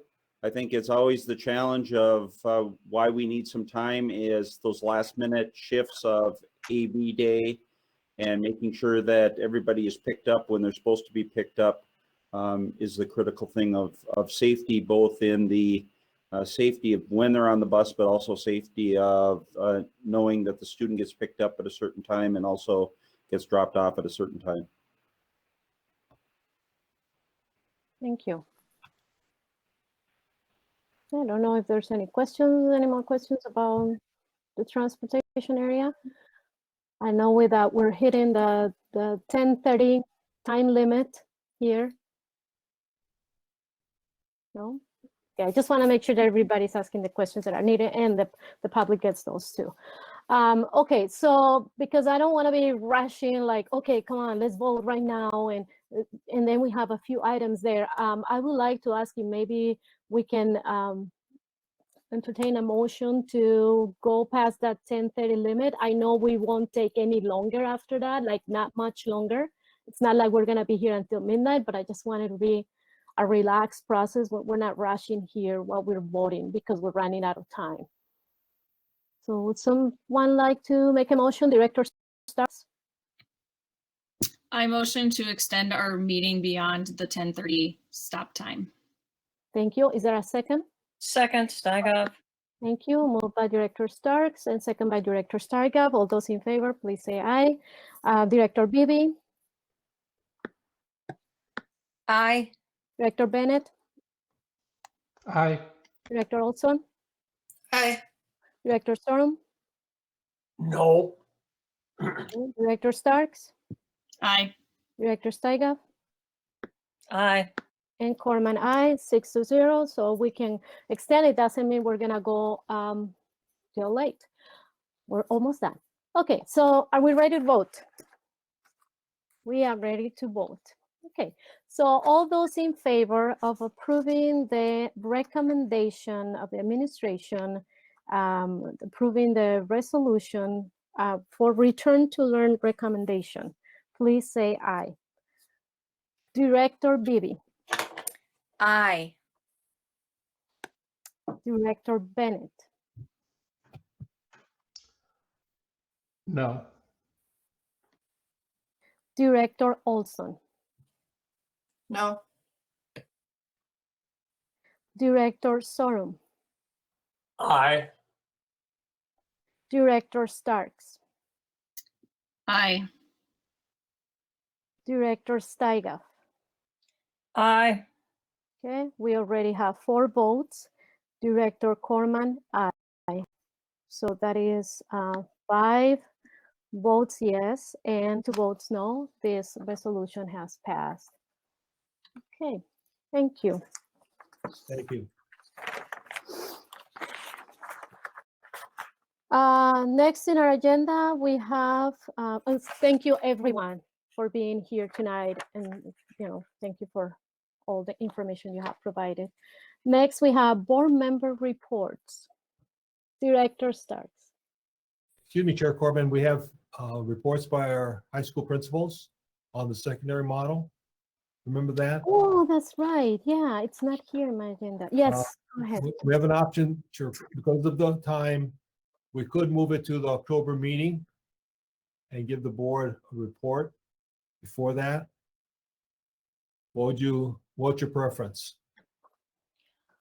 I don't know. Board members, would people like to They're move here. forward? Let's do it now. Yeah. Now. Yeah. They waited all I think this the time. public would like to hear too. They Okay, don't want to wait. let's go for it. We're here. It's still early. I'll call on Bellevue Middle School Principal Megan Wilreth, please. Yes, good evening, everybody. I'm just going to take a quick second to pull up my presentation here. All right. Good morning, everybody, or good morning, good evening. It feels like morning. Thanks for being patient with us. I am just here to briefly update you all on the Distance Learning 2.0 with after-school supports. And so this is a step in the middle school direction of bringing students in a systemic sort of way. The purpose of this proposal that we are working on is to offer students the opportunity to engage in additional academic supports and or participate in social opportunities in order to successfully engage in school.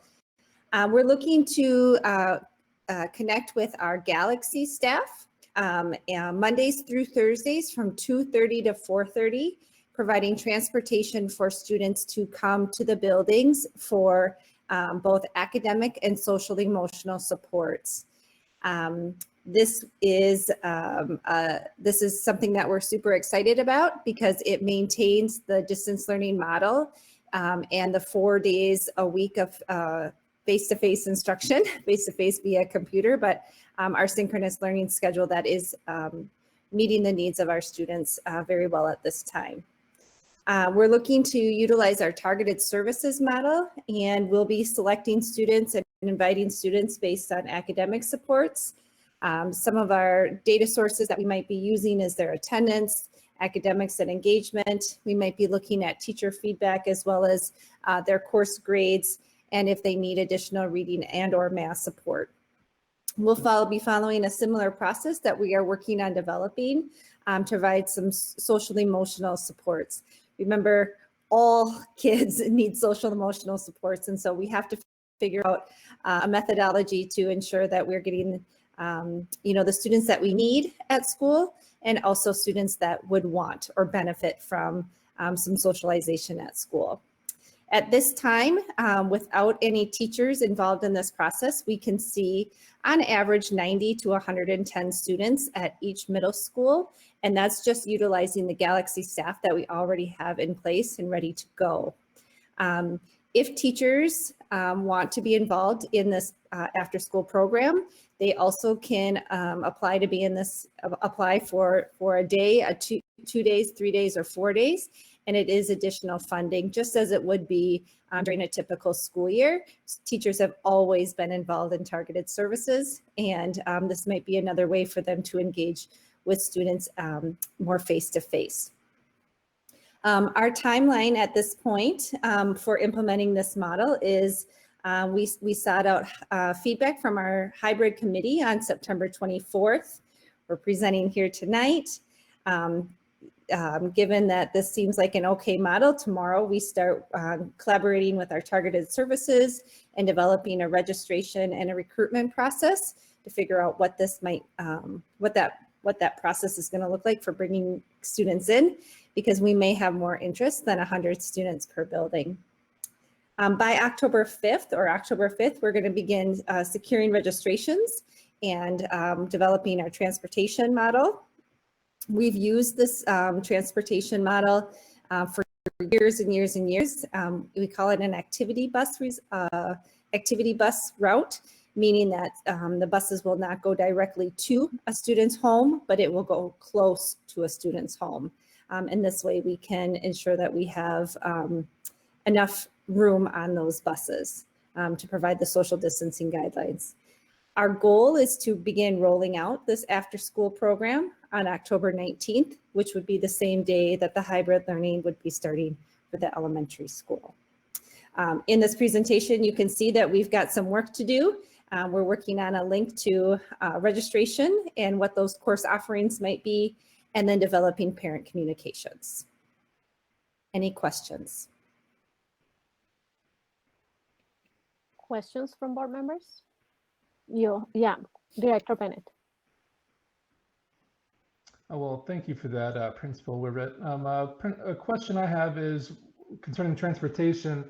The students that are, geographically close to the school, the transportation might be easier to think about. But when you have specialty programming like Valley View and you have district-wide, is there going to be transportation for like the kids that may live way off of like 169, or is it just going to be geographically close to your school? I don't know if you know that yet or not. I don't know that we know that or not, but looking at past practice, we have not been able to provide an activity bus for that, for those programmings ever. We've never been able to provide activity buses to the west side or for our open enrolled students. I'm anticipating that we'll follow the same practice, and that we would have to lean on parents to drive their kids just as we would in past years. But I guess that's a better question for Rod or Tim. I'm not quite sure yet, or maybe we haven't discovered that yet. Okay, well, that's fine. But thank you anyway. That was thanks for the presentation. I think it'll be great for some of our middle school kids to have the option to have some type of classes on a voluntary basis. So it should be fun. I hope so. Thank you. Any other questions? Director Starks. Well, I have a question I was going to follow up with earlier that's not directly related to this, so I apologize if I'm going off script, but when we were talking about going to hybrid for elementary, at the very beginning of the meeting, it talked about potentially looking at going to hybrid for middle school and high school, but on the natural breaks. So I looked at the calendar, and the middle school break for the quarter, the next day of the first day of the second quarter is November 2nd. Correct. So will we have an opportunity as a board to hear about potential, whether or not hybrids are possible prior to that? Will there be enough of a runway, or are we going to be missing the beginning of the second quarter as an option? I'll respond to that question, Chair Corbin. The answer is we'll meet with the board before the quarter ending and before the trimester ending and make a recommendation to the board. Okay. Well, okay, so thank you for that. And then to follow up, I have a middle schooler, and this makes me excited that these types of opportunities are going to be available for the middle schoolers. So thank you. We're excited about it too. You know, high schoolers have sports and athletics that have been starting for the most part. They look different. But the middle school, those things were cut during right sizing the budget, right? And so our way for kids to engage with each other in a social way or to get additional help is through our Galaxy program. And Krista French is our new district Galaxy coordinator. She's got amazing experience and amazing ideas, and she believes we can pull this off, and the principals are excited about it, and we believe we can pull it off too. And I can't wait to be able to roll it out to our kids and be able to see them.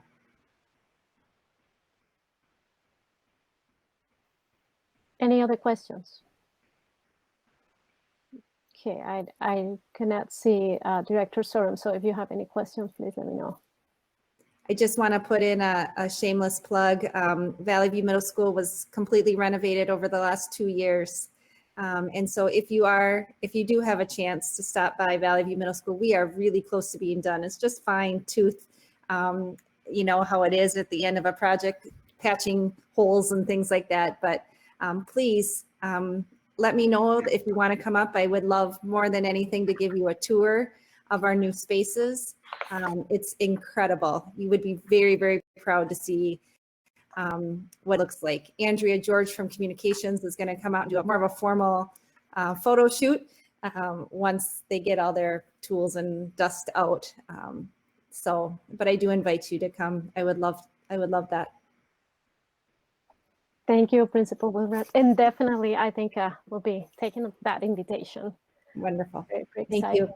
Thank you. Anyone else? No? Okay, Superintendent.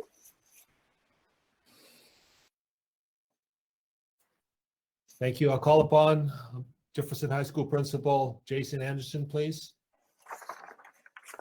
Yes, good evening, Madam Chair, Superintendent Fujitaki, members of the board, viewing public. Thank you for allowing me some time. I will try to go quick. I am glad that we are getting to present tonight. We have been here the evening, so I'm glad we get our chance here. So I'm going to share a slide as well. I have to hit the right button first. Pardon me.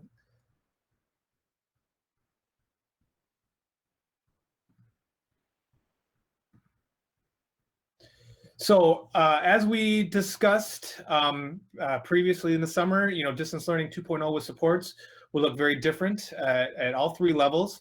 But representing the high schools this evening, I want to share with you some of the things that we have worked on and are continuing to work on at the high school level to ensure that this experience is more enriching than the spring experience was.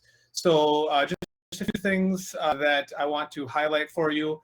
Some of the things in the top are the gray bubbles are things that we did previously in the spring, but we have enhanced and are much further along this fall. I don't necessarily want to read each line here, but one of the things that we included were enhanced supports.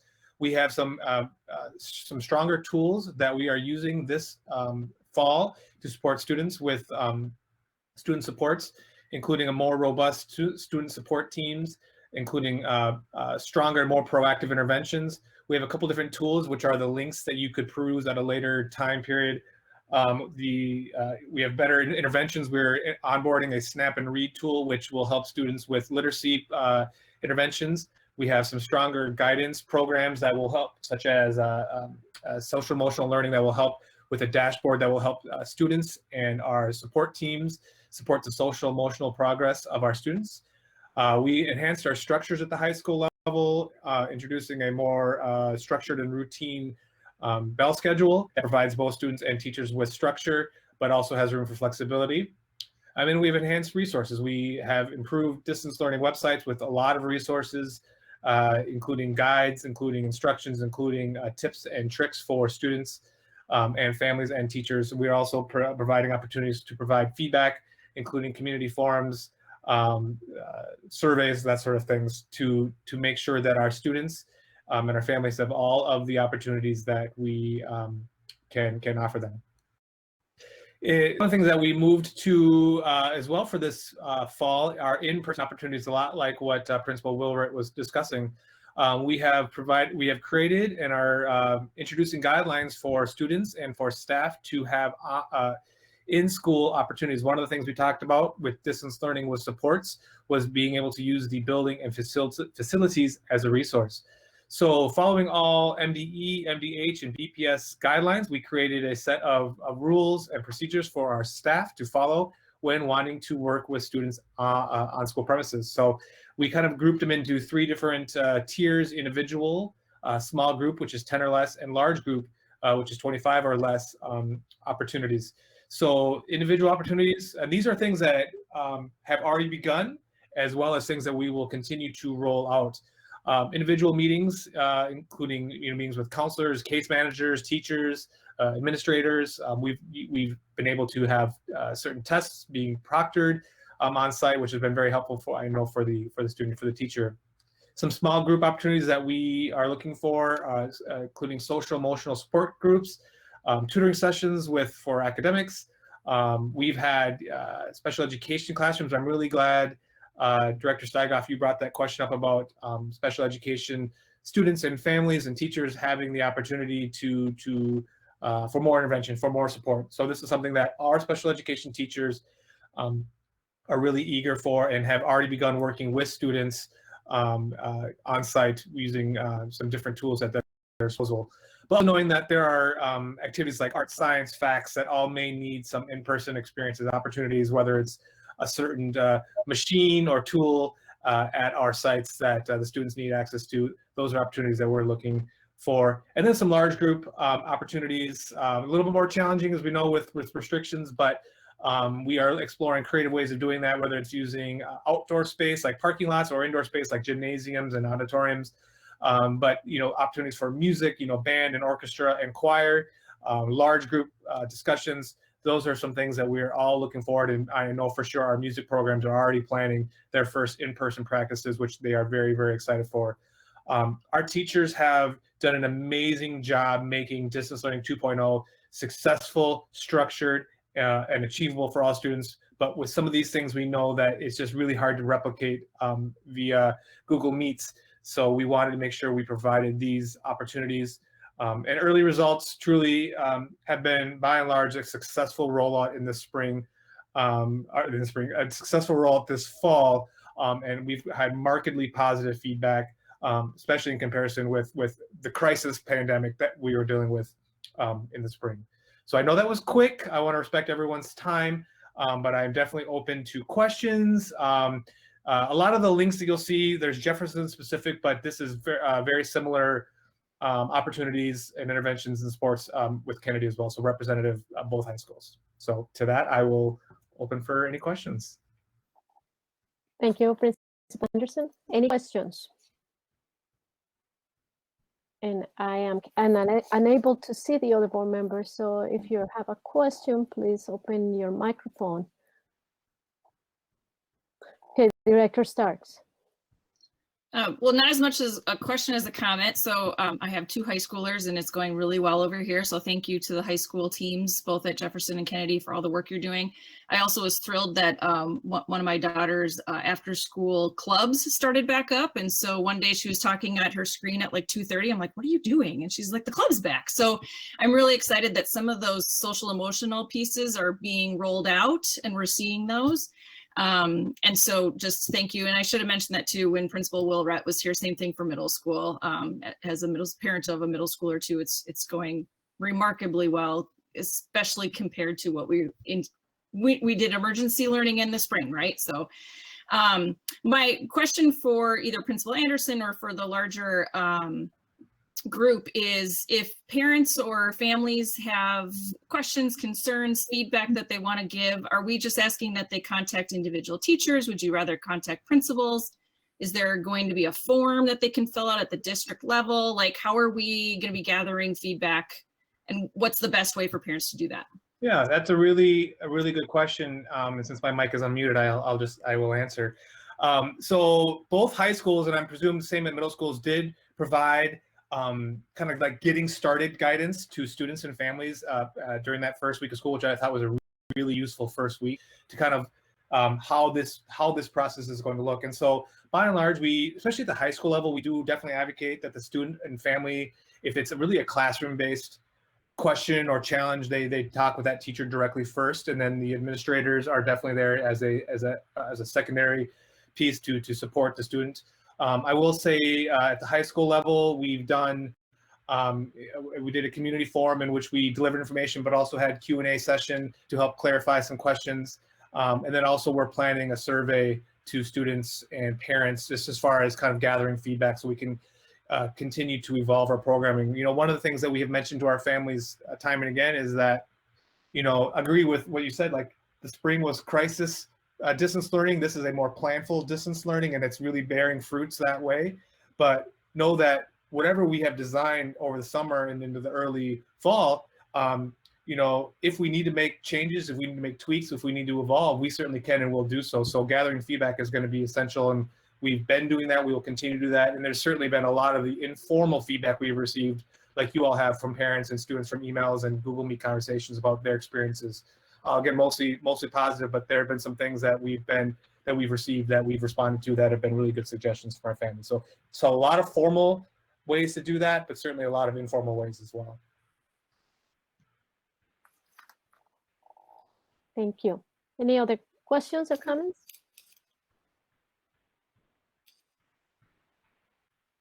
I don't think I see any. Thank you. Superintendent Fujitaki?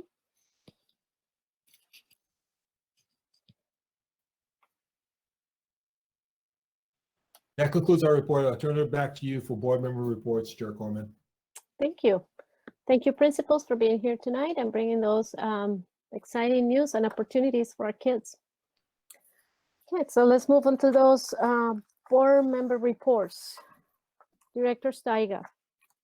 I just wanted to say, could we maybe skip them? It's late and we're keeping all these people here. Unless somebody else has something they really want to say, I'll just pass. I don't need to give a report. If you don't need to, then we can pass. And anybody who would like to go, Director Sorum? Sure, I think it's very important that I share. We had our first community education advisory committee already. It was virtual, but Jake Winchell did such a good job at coordinating it, and Sarah Moline and Kelly McGowan gave their reports about adult basic education and filled all the details in about what a wonderful program they're doing, even though some of the numbers are down. Yeah, naturally, because of in adult education, especially because, you know, they just didn't know how everything was going to be working out. But they're starting to pick up. But everything is in place, as you heard them talk about early childhood, the daycare, and some of those things, ECFE and all of that stuff. So it was a good meeting, and it was nice to get it started ahead of time. Budget concerns naturally, but overall, it seems to be working out very well. Looking forward to when the next group meeting of the high school classes are, so I can get a chance to work with Tristan. Who has that? Beth? Yeah, Director Vivi. Go ahead, Director Vivi. Oh, as far as our next meeting with our Bloomington Student Advisory Council, that will be coming in the fourth Monday of October. So that will be when we'll see Tristan and Juma again. So, thank you. Anybody else with reports? No. Well, I had the opportunity to tour the Hillcrest Community School, was able to get out there during my lunchtime, and spoke with Principal Grammons and walked around, and he showed me around and all the different things that he's been doing to work on safety in all the classrooms, the cafeteria. So we had a good conversation. I saw several teachers working in their classrooms and what they were doing distance learning, and also had a brief conversation with one of our amazing teachers. And so shout out to second grade teacher, Amy Wills, who was very kind and had a conversation with me and allowed me to kind of see her a little bit how she was working during this time that I was in her classroom. So yeah, it's just a special appreciation for what they're doing in that building and all the teachers as well. No one else? Okay, so let's move into Superintendent's report. Superintendent. Thank you, Chair Corman. Administration requests a motion by the board to establish the 2021 School Board Professional Development Sessions on Cultural Proficiency and Safe Supported Schools led by Dr. Jenna Michler. Meetings will run from 5:30 to 6:45 p.m. and the dates of those proposed meetings are October 12th, January 11th, March 8th, and May 10th. May we have a motion, please? So moved. Second.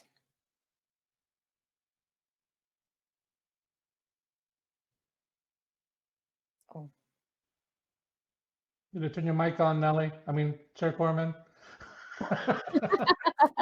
Sorry, I think the time is getting to me now. It's been a long day. Okay, so I think it was moved by Director Bennett, and it was second by, was that Director Beebe? Or Director Steiger? Yes. Director Beebe. Okay, so all those in favor of adding those dates for professional development in those meetings, please say aye. Director Beebe? Aye. Director Bennett? Aye. Director Olson? Aye.